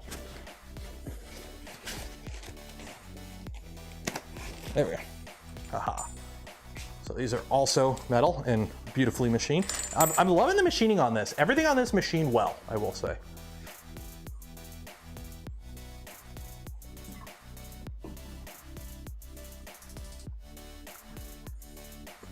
Okay, so what do we need here? We need an M4 20 mil and M4 10s. Okay. So M4 20 goes through the front. Okay, these are not button heads. These are button heads. One thing is that you got to check the pictures. It should call out in here button head or socket head. It'd be really nice if it did. Because like I just grabbed M4 20s, which are socket head, but it shows here these are button head. So it's, you know. Read the previous chat, you'll disassemble. The bed mount needs to be rotated. Those two small, wait. Where the motor tensioner, it's a typo in the docs. Oh, I gotta rotate. So these two holes right here need to be in the back. There's a typo in the docs. Okay, give me 1 second here. I will swap this around. Yeah, I see it. So flip the bed 180. Okay, give me a second. I'll do that. Let's get these all.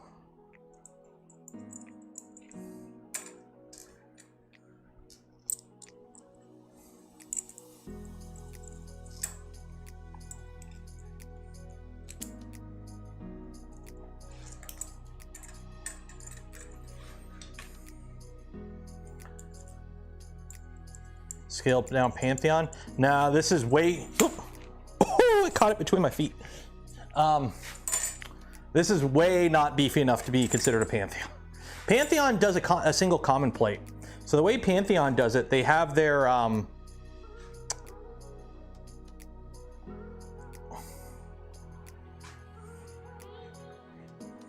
this is really nice. Raise the bed up.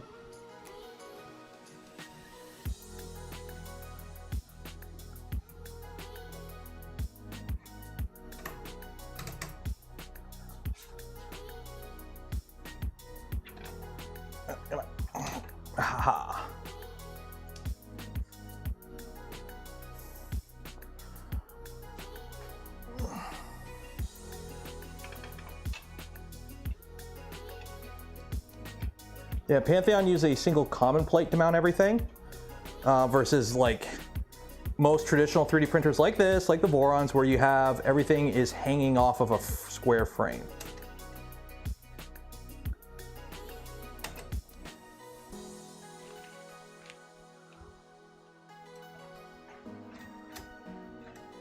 There we go.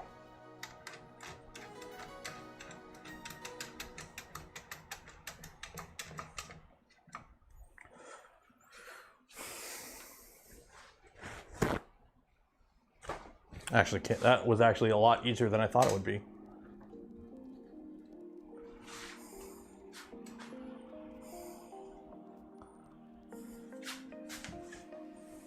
Okay. So again, 22, sure.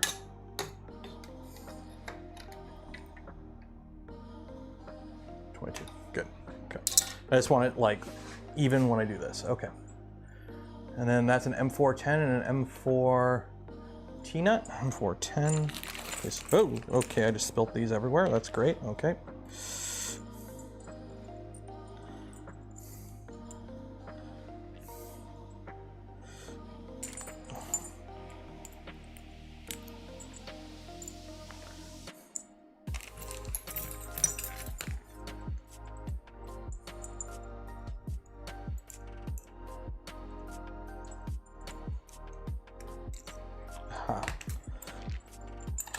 It uses Oldham's? Yeah, it uses Oldham couplers.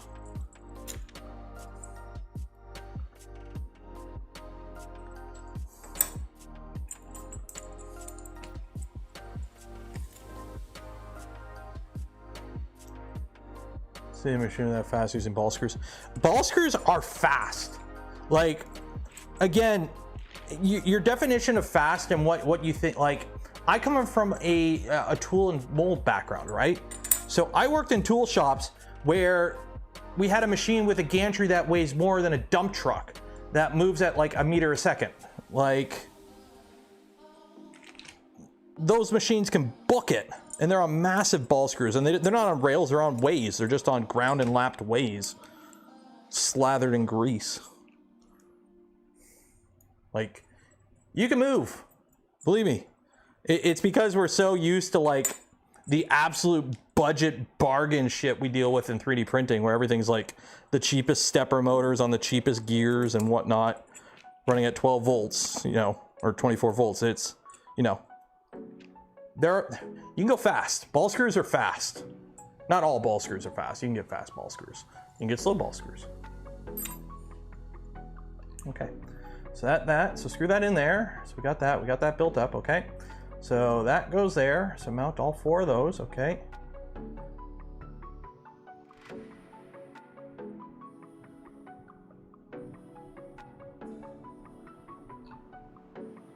Okay. It'd be really nice if we had some dimensions, because you just kind of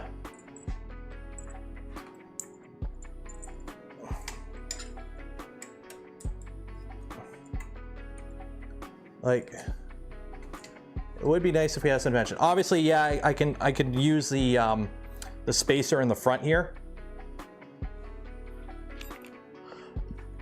but it'd be nice if we had some actual dimensions that I could dimension off of, measure off of.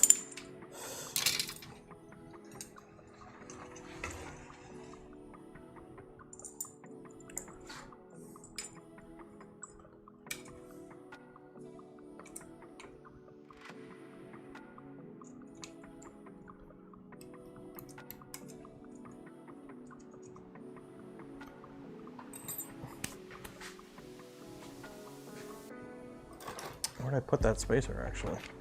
Or that alignment tool. There we go. They're roughly in the right spot. Move the bed up and down a couple times. They should align themselves. Yeah, but you could still technically have the bed do this.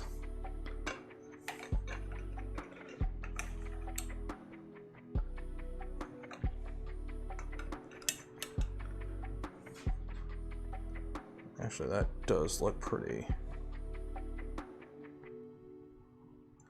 Yeah.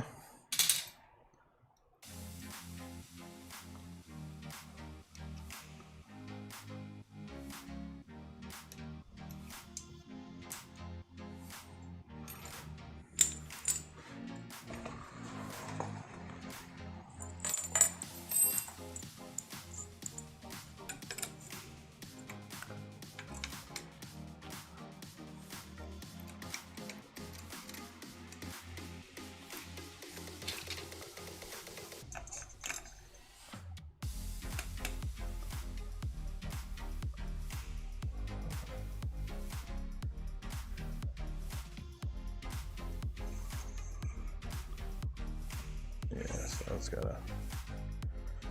Okay. Oh, that's gonna be annoying because I gotta. Okay, no, shoot.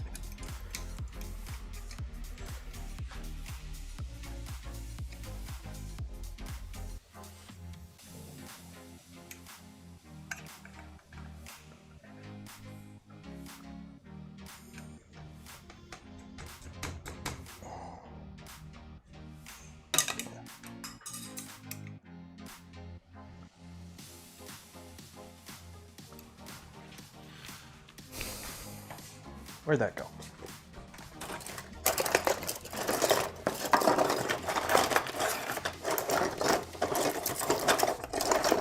Good thing I printed two. And I don't know where the other one is. Shit. Well, I dropped it and I don't know where it went. Yeah. Oh, there it is. There we go. Okay, let's see here. That goes there. That's still scapped. That's scapped. I don't like it. Okay. Yeah, I still gotta move it over.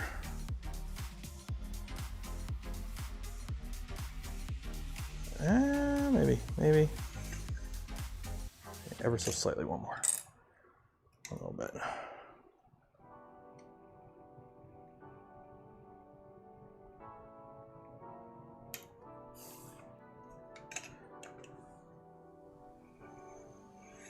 There we go. There we go. Okay. And what you do is you raise it up, and that'll line the back ones up.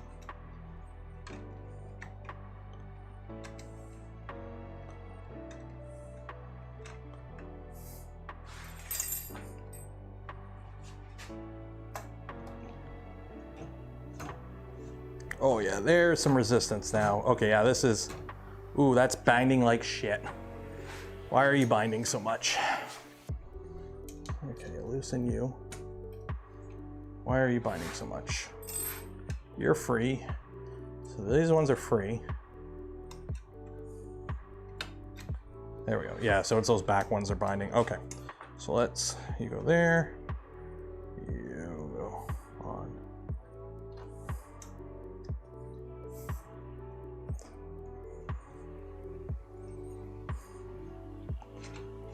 There we go. Yeah.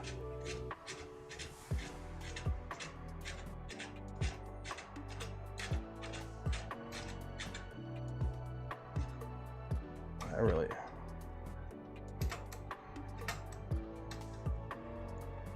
Okay, stay there.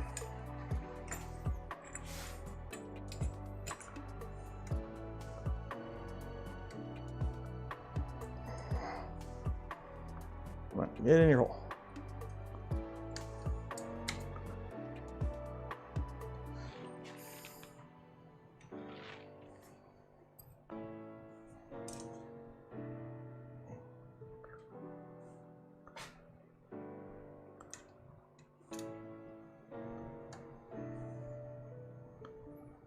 There we go.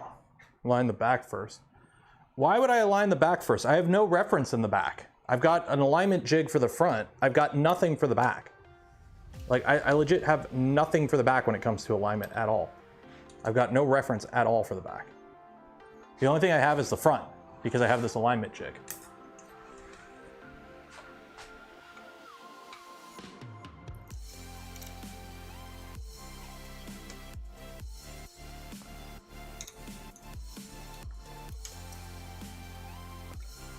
Okay. Okay. So now,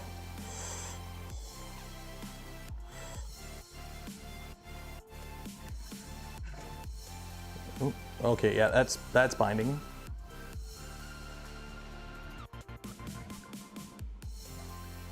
Oh wow, that's okay. That's really tight.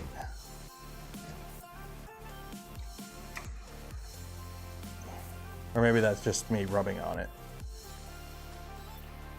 Okay, the fact that it's moving under its own weight should mean it's pretty good, right?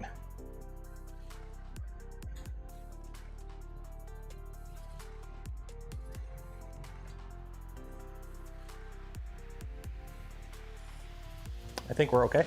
I think if it moves down that easily, I think that's pretty good.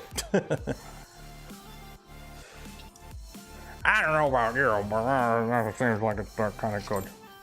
I can dig it. Try moving it up. The Oldham couplers don't allow that. Let me tighten these up. Because the Oldham couplers allow all that in play.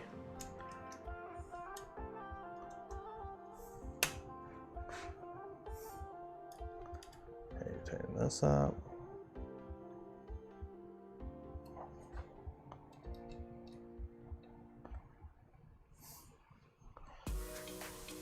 Oh no, I forgot to, oh, they're on this side.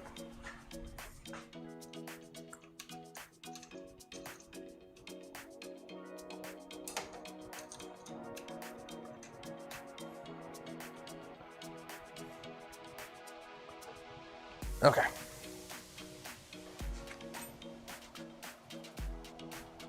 Okay, so let's see here. So this is the front, so the bed is closer to the front, I'm hoping, and I did that right.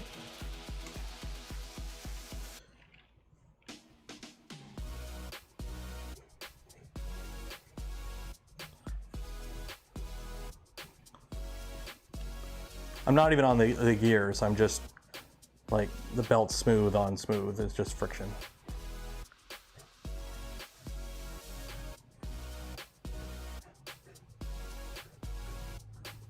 Oh yeah.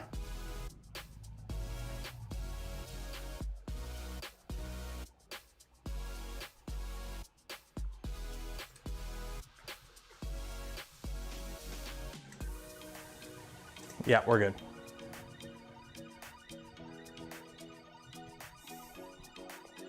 Okay, stop. Cool. So that is that. Said motor bracket. Cool. Okay.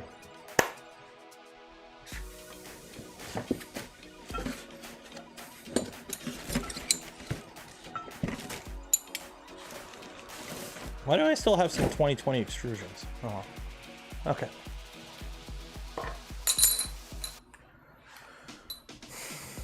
So that, oh, I'm gonna need a itty bitty pulley. Where'd you go? Oh, there you are.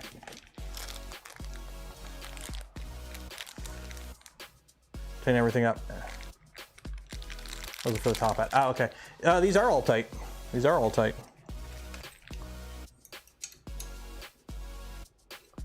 Well, tight enough. Yeah.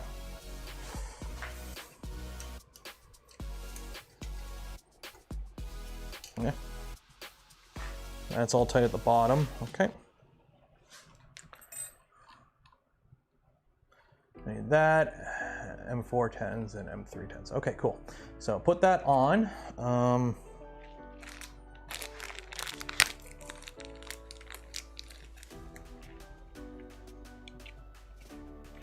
I'm just gonna kind of just eyeball that, I guess, for now, and then we'll figure out where it's got to go later. Okay. Attach the shower. We will align it later. Okay. 310s. So the motor goes towards that. Are there any cutouts or anything? Both sides the same. Both sides are the same, but one side chamfered more than the other. We will have, which way does this look when it's mounted? I want the chamfered side up, so the smooth side goes against the motor. Right? No, this way. There we go. Chamfered side up.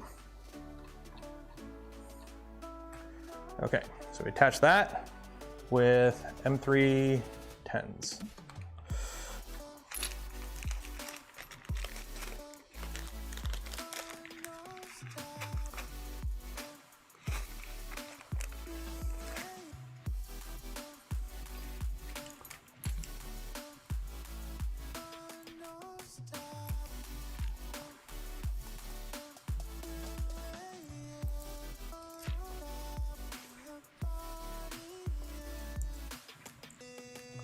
How long does a VzBot take to assemble? We're working on figuring that out right now, James. A weekend. It's windy out, I can hear the wind. What time are we at anyways? We got 4:30, okay.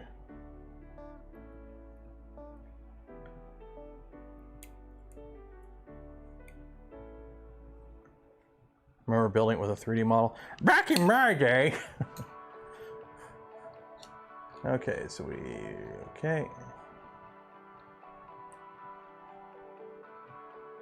Okay, take care that the motor cable points to the back. Okay. And then we got that.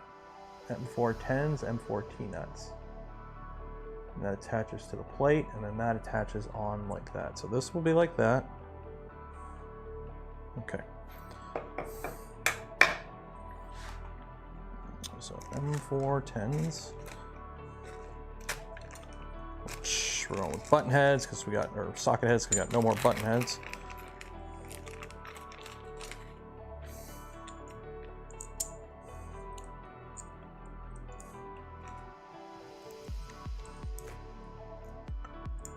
How long is the stream today? Probably about a half hour left-ish. Gotta make dinner for the fam. You will need the 3D model, trust me. When we get to it, we get to it. I want to see, because these are the new docs I'm following, so I kind of want to give it the benefit of the doubt and see how far you can get off just the docs before I go and, you know, fire up the CAD. 'Cause I think I have Fusion on this computer. Can't remember if I've installed it or not. Okay. Attach the extruder to take care. It's in the middle of the back extrusion. Okay. So what do we got here? We got 17.5 centimeters. Okay, so that's, so if we do 18, that'll do. And then tighten that there. Okay. Whoop.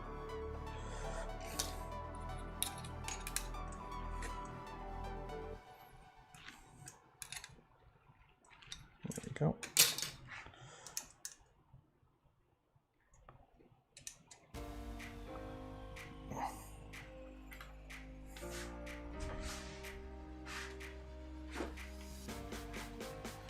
Okay.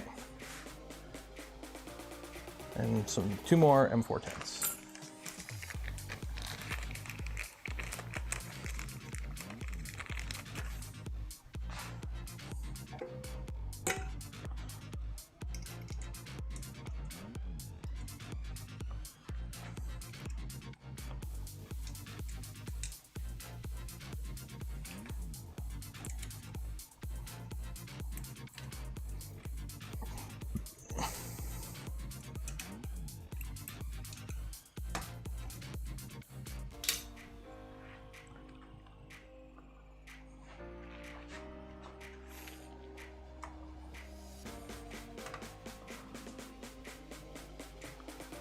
So bottom that out.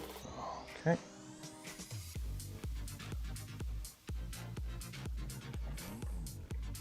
Where am I? Whoa! That was a little black cap that decided to roll along on the floor that I thought was a bug.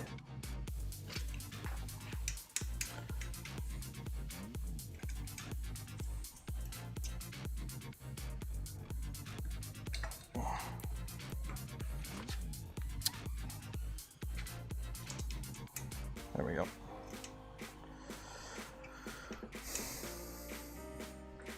So there we go. So that's on. So now we got that. So now that moves all that.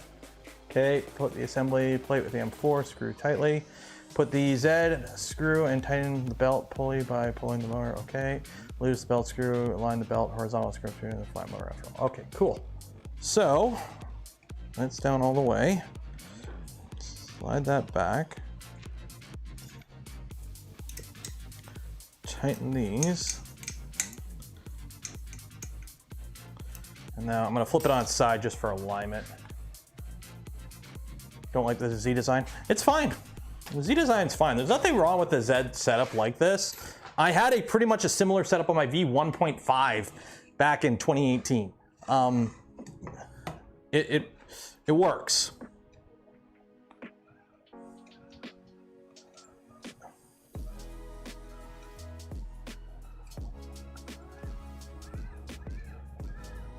Actually, it's pretty lined up, actually.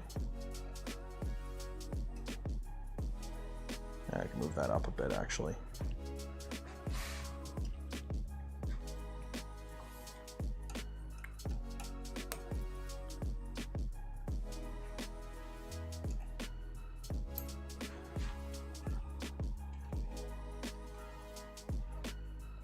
Yeah, it's still rubbing, so let's...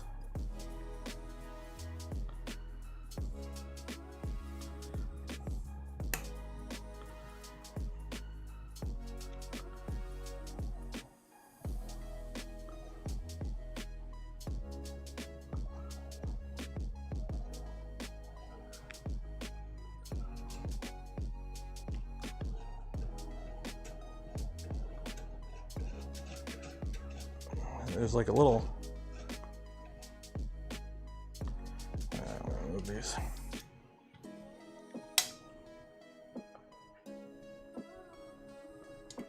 Down. I think that's what's causing that.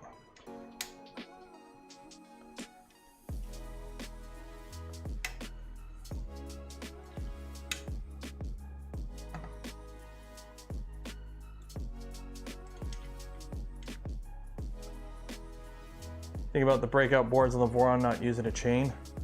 If you want, there's nothing, you know, they're nice. I've used them on a few machines. Are you talking about CAN bus or just like the tool head boards that, you know, you can get from like a few different vendors now?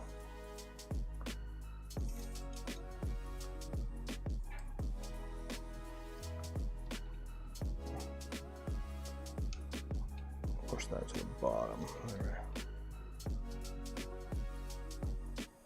There we go.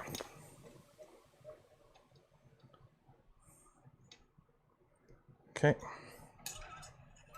Oh yeah, much smoother. There we go.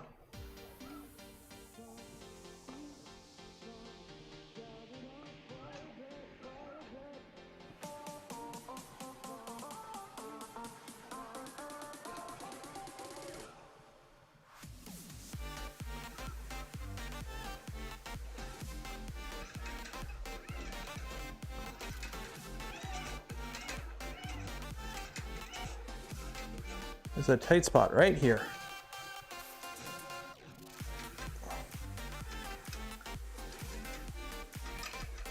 There's one tight spot right about here, about 2 inches down.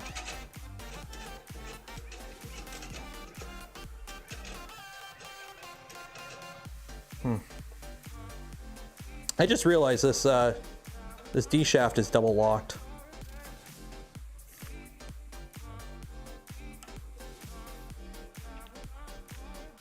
This drive shaft has 2 D flats on it. There we go.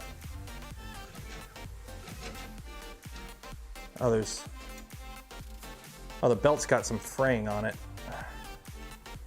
Maybe that's what's causing it. I don't know if you can hear it. It sounds like chunky.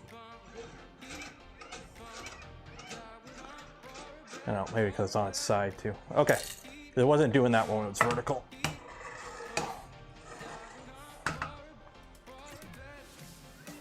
Oh yeah, it's fine when it's vertical. Yeah.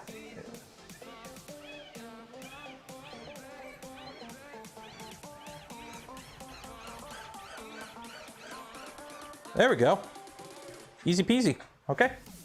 Is that switch and belt chain? Okay.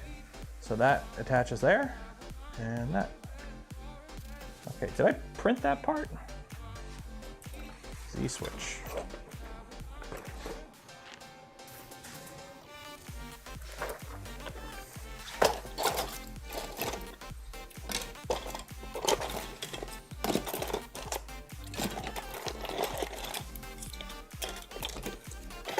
I don't think I printed that.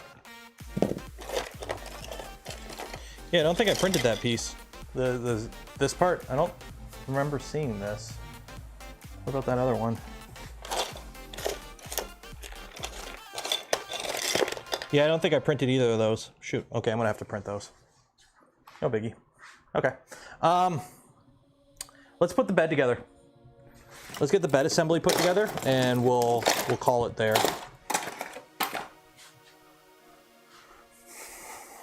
Oh, it's getting heavy. It is getting heavy.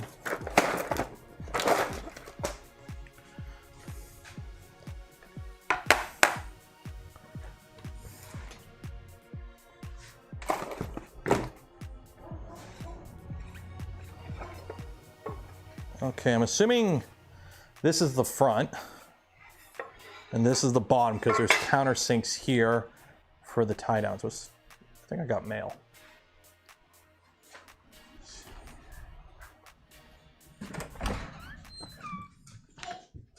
What are you barking at? Somebody at the door? Ah. Never mind. Okay, so yeah, I'm assuming this is the front.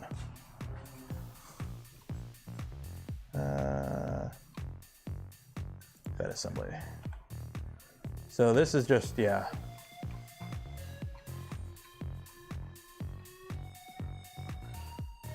Okay, yeah. 330 is the weight. Actually, I'm gonna need Scotch-Brite for this. I'm gonna have to, I don't think I have any Scotch-Brite. I gotta go buy some. Yeah, I think we'll start wrapping it up here. We've got 20 minutes left. Yeah. I think it's a good spot to end it, or call it. We'll get the heater applied, and we'll put some weight on it and let that cook overnight before I put the magnet on. Or actually, no, magnet first. Always put the magnet first. Put the magnet on.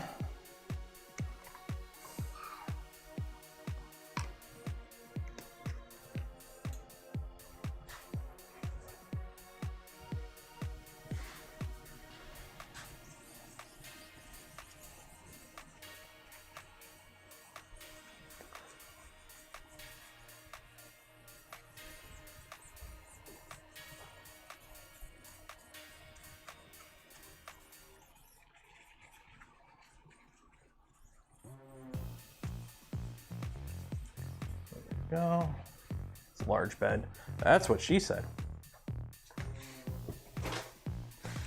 So I've got these holes in here that don't align with anything.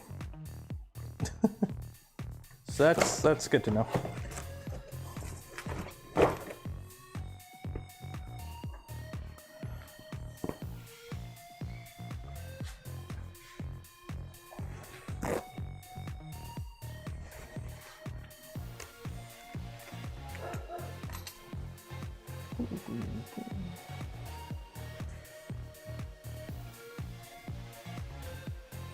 Now, fun fact, who can tell me why I'm wiping down the back of the magnet before I put it on? Who can tell me why I'm wiping down the back of the magnet?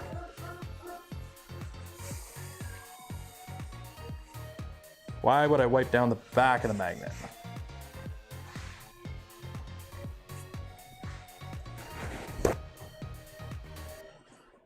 Reasons, exactly. There are reasons. But what are those reasons? That is the question. Because it comes in contact during the application. Pretty much. There could be dust and grease and oils on it. And when you're putting it on, and you're like laying it on, right? And it can touch. You kind of don't want that.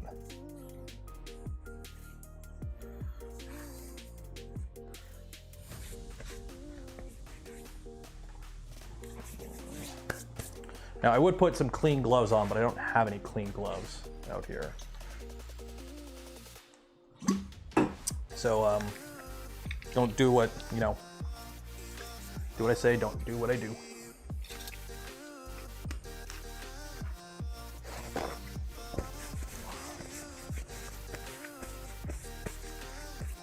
Okay.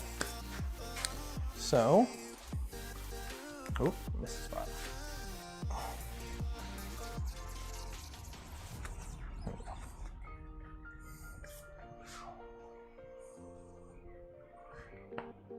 How big is this? So this is going to line up roughly about there.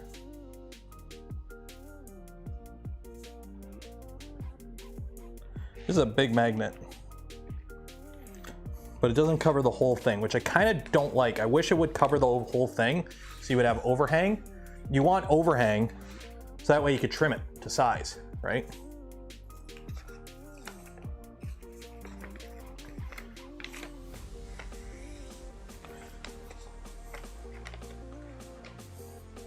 Now, if you have one of those fancy roll-on applicator things, now would be the time to use it. Last pour York. I do not have one of those, so I'm just kind of eyeballing this bitch.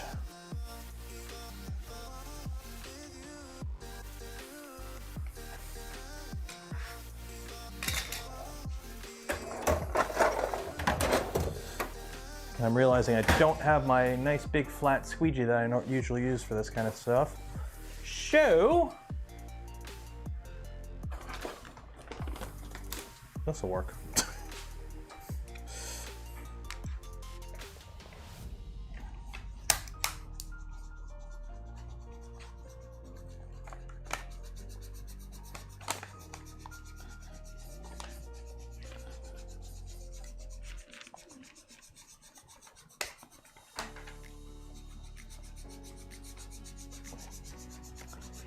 Yes, this is a an outlet.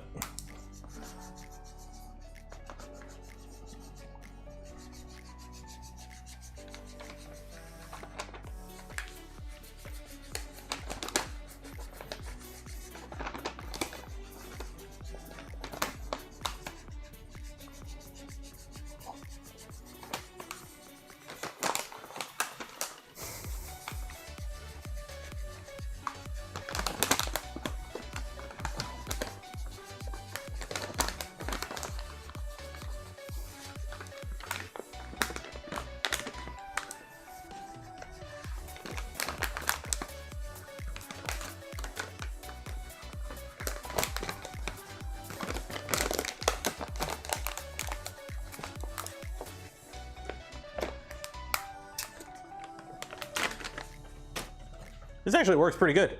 This is just literally a spare outlet.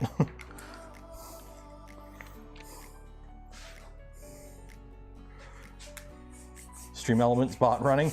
Should be running, should have been running the whole stream, otherwise I'm gonna fire it. You are fired. There we go. Magnet applied.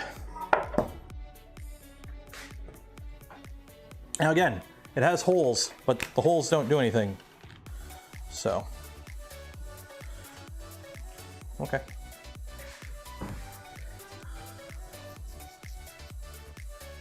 Now the question is, how big are these standoffs that hold the bed on?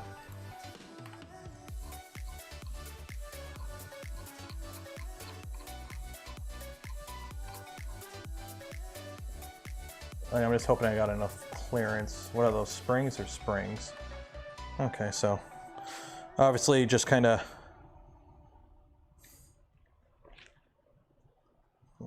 line it up as much as you can.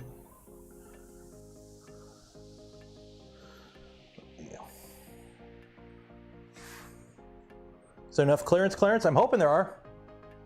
There are silicone spacers in the kit. Okay, I'm just hoping there's enough space here. If not, I've made it work before.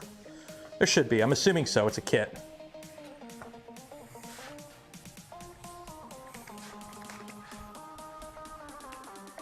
So don't forget, if you haven't had a chance yet to enter to win some Polymaker filament, every stream we give away a spool of that stuff. It's good stuff. So enter for your chance in the video description if you haven't yet. And also while you're down there, check out Shopprint 3D. They're the ones who provided this kit for this build series. And also there's other links down there, affiliate links. Don't cost you anything extra, go a long way in supporting the channel. And if you want to help support the channel, the content I create, and the things I do, consider becoming a channel member, a Patreon supporter, or hey, gifting memberships to others if you're feeling generous. The Z-switch mount is aluminum now and in the kit somewhere, same with the cable chain mount. They used to be printed before. That makes sense because I printed everything and I don't have them. So yeah, if they are aluminum, I'll take another look after I get this bed together.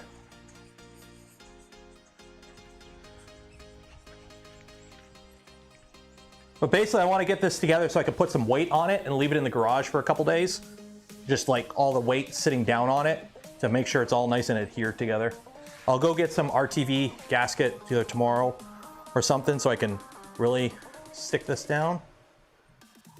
Polymaker purple? Yes, the purple I'm using in this build series is Polymaker Galaxy Purple ABS. That camera has shit colors. It's Galaxy Purple ABS.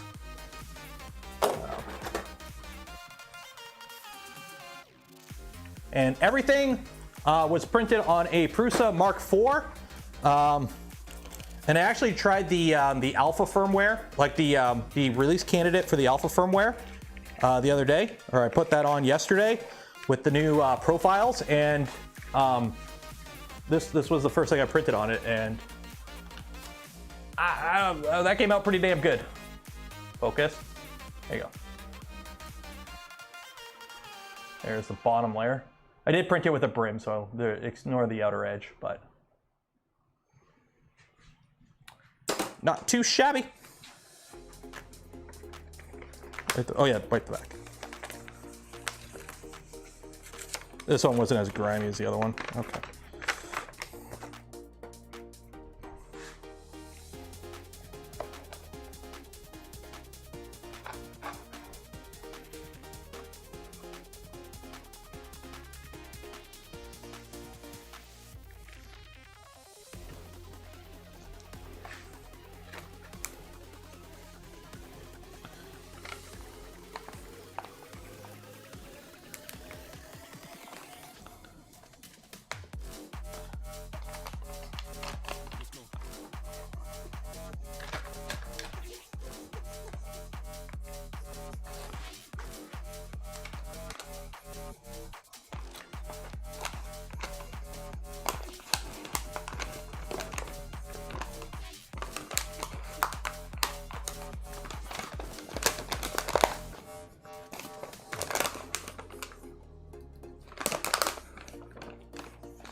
Yeah, put it on a little crooked. There we go.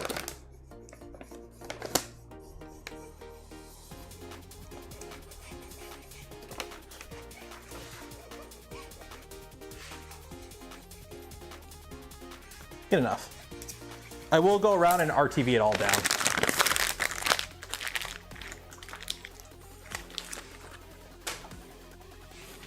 And then what I'm going to do is take this, put the magnet on it so I don't scuff it up.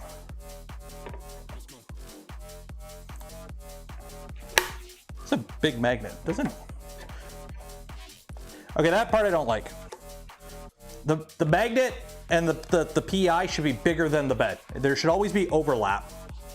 It looks better. Because then you don't have to worry about alignment as much. And you can trim off the extra for the magnet. And for the rest of it, it's just overhang. Okay. So I'm gonna put this in the corner and stack a bunch of weight on it and let it sit for a while. And by a bunch of weight, I mean a whole bunch of Polymaker filament. Oh my God, look at all this Polymaker filament. Do you need Polymaker filament? Link in the video description, go buy some.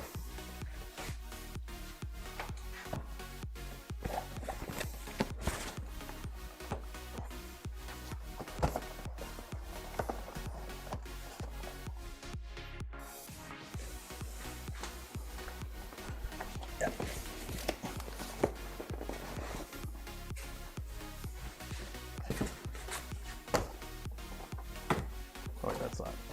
Don't want that stuff. That's only a.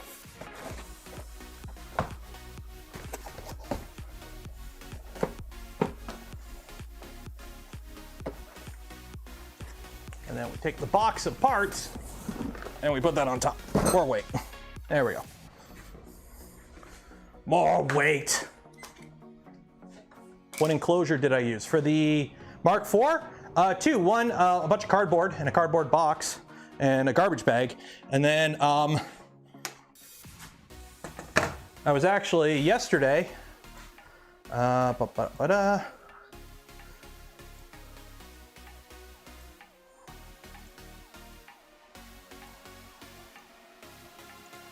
was actually printing parts in it like this, where I literally put the printer in Tall Boy.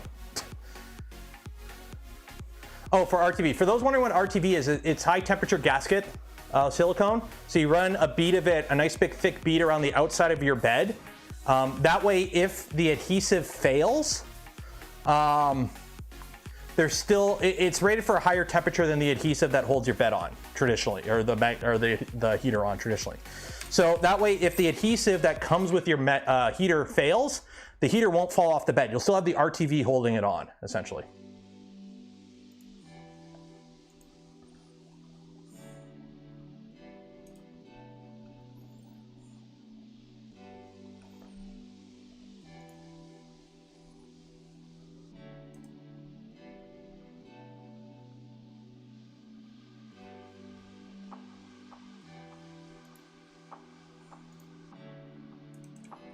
So it won't fail. I've never had one fail. I've had them running for over 5 years. I've never had one fail. It can fail though. Just because it hasn't, I have seen them fail over the years. I have seen them fail.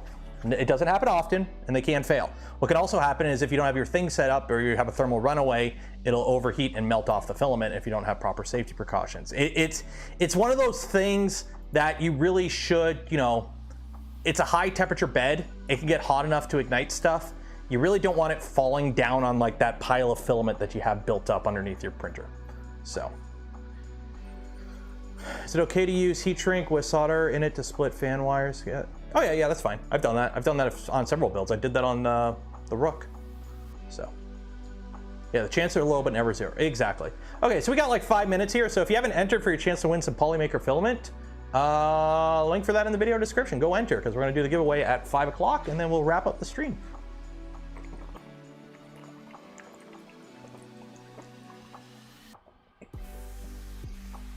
It's an $8 insurance. Yeah, literally, it's $8. I got a video on how to do it on the channel. I think they actually linked to my video in here. Yeah, here you go. Cast aluminum plate. Hey, it's that guy. Wow. Back before I had proper, like, when was this video from? Oh God, pull me to the channel, like actually bring it on the channel. Okay. Oh God, 2 years ago, April of so yeah, 2 years ago, back when I talked like horribly. And what kind of beard is that?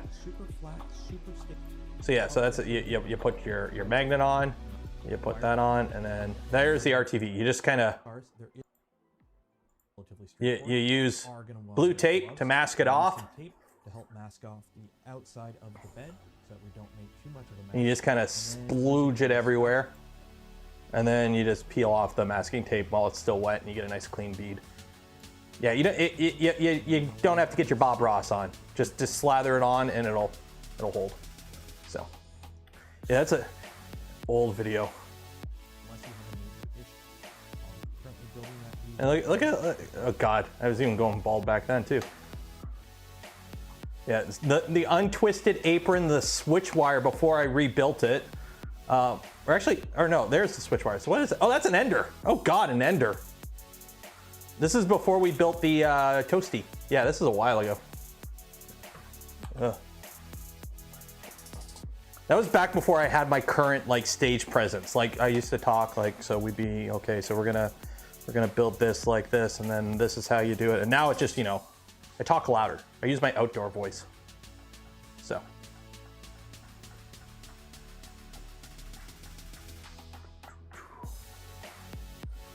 Smells like rotten eggs. Yeah, do it in a more ventilated environment. What about the edge-to-edge heaters? What do you do with RTV then? If it's an edge-to-edge heater, obviously you can't. RTV is just an extra step, safety precaution you can put in if you have the ability to do it. I personally do it when I can. Usually not on the smaller beds. 24-volt beds I don't bother with. Smaller beds I don't bother. But on the larger beds, on machines that I think will get more use or I'll use more, I'll RTV them down. It's literally $8 and it's just an extra security feature. So.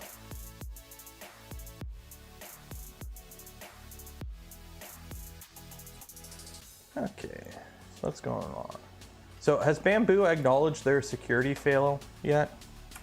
Bambu Lab.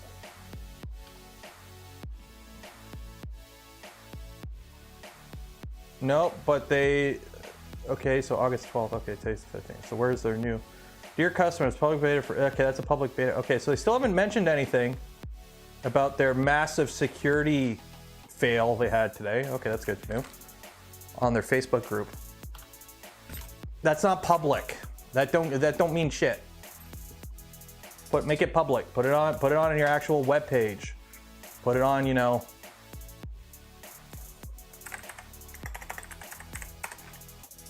Putting it on your Facebook group is nothing because your Facebook group isn't public.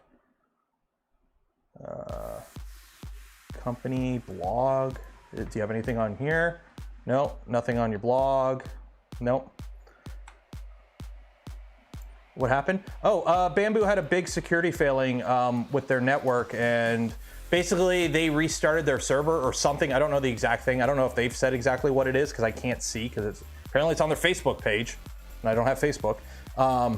But their machines decided to reboot, or their server did something last night. Caused a whole bunch of people's printers to turn on or start printing essentially. So if your printer was online last night and connected to the cloud, it could have just started printing.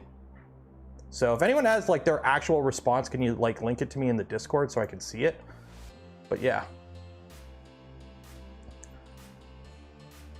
Yeah, basically the printers would just turn on by themselves and start printing, which they should not, there shouldn't be any way that their network allows that to happen because that is a massive safety issue because, you know, several 100-degree chunk of metal could do some damage if it's just decided to do stuff and you didn't expect it to do stuff.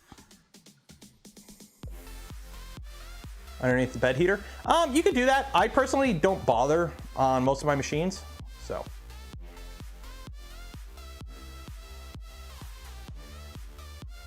Oh, not on their facial, the private group, yeah. Like, come on, Bambu. There's nothing on their Discord either. Nothing on the announcements on their Discord. Like,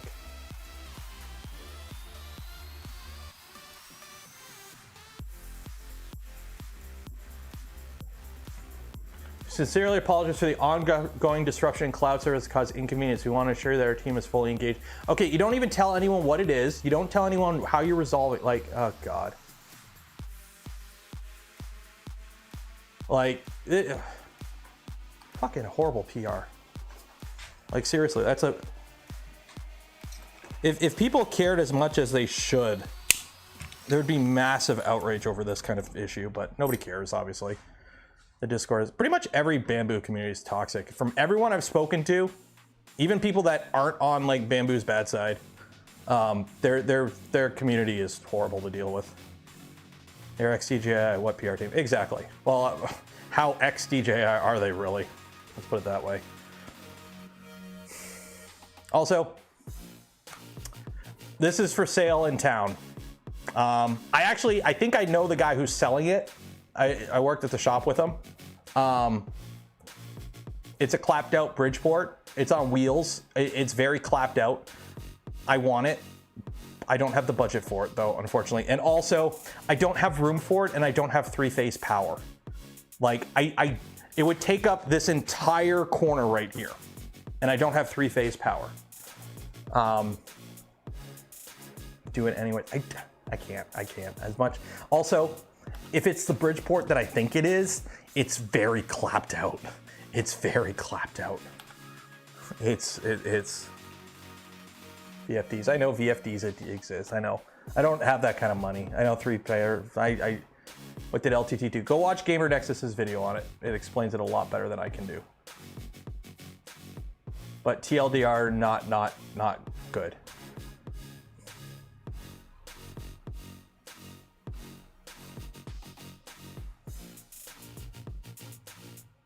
Okay, let's do this giveaway, because I am getting hot in here. I'm not going to take off all my clothes, but I will give away a spool of filament from Polymaker. Okay, so let's do that. So if you didn't enter, you will get another chance on Friday. I don't know what we're going to do Friday. It's a print and chill Friday, so I can go hide in the basement where I do have air conditioning. There's a few printers I got to do some work on. We might start taking apart Tallboy. Because I've got the CNC tap kit that I got to put in Tallboy, and we might get started on that. So we'll see. We might take apart Tallboy and just kind of have some fun. Okay. Somebody give me a number between, today's what, the 18th of August, 15th of August? Give me a number between 8 and 15. Build your Cynthia. Oh yeah, I got to build the Cynthia too. We might do that on Friday then. We'll see. Need a number between 15 and 12, or 8 and 15. There you go, 12. So 12 works. 1, 2, 3, 4, 5, 6, 7, 8, 9, 10, 11, 12. Round and round she goes. Where she stopped. There's always that one color. Where's the color? There's always one outlier. There it is. There's always one band that doesn't match. It's right here. Do you see it? Am I the only one seeing it? Every one, there's a different color. Congratulations, Kenneth. You will get an email from me after the stream ends with information on how to collect your filament from Polymaker. Let me just find you there. 1 of 1. That's good. Good. Sweet. Congratulations.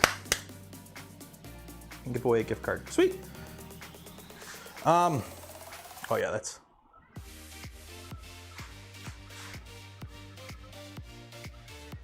Booter. It's booter. Okay. This thing is coming out tanky. I love it. I can dig it. And I need to sort out a bigger bench because this is hanging off my bench as is. I need to get a bigger countertop on this bench to build on. So yeah, so we're gonna call it there. Yeah, hope you had fun today. Again, shout out to Print 3D Shop. Link for them in the video description. They provided me the kit for this build series. This is a mellow kit, so they are the reseller for them, or a reseller for them. So if you want to build one of these, check them out. They might be running a sale right now, I'm not sure. So yeah, and then also, Shout out to Polymaker for the spool of filament we gave away this stream and more. Links for them in the video description. Affiliate links don't cost you anything extra, go a long way in supporting the channel. And for those that donated to the channel, gifted membership to others, or became members of the channel yourself, I thank you. I would not be able to do the things I do, create the content I create, without your continued support. You make it all possible.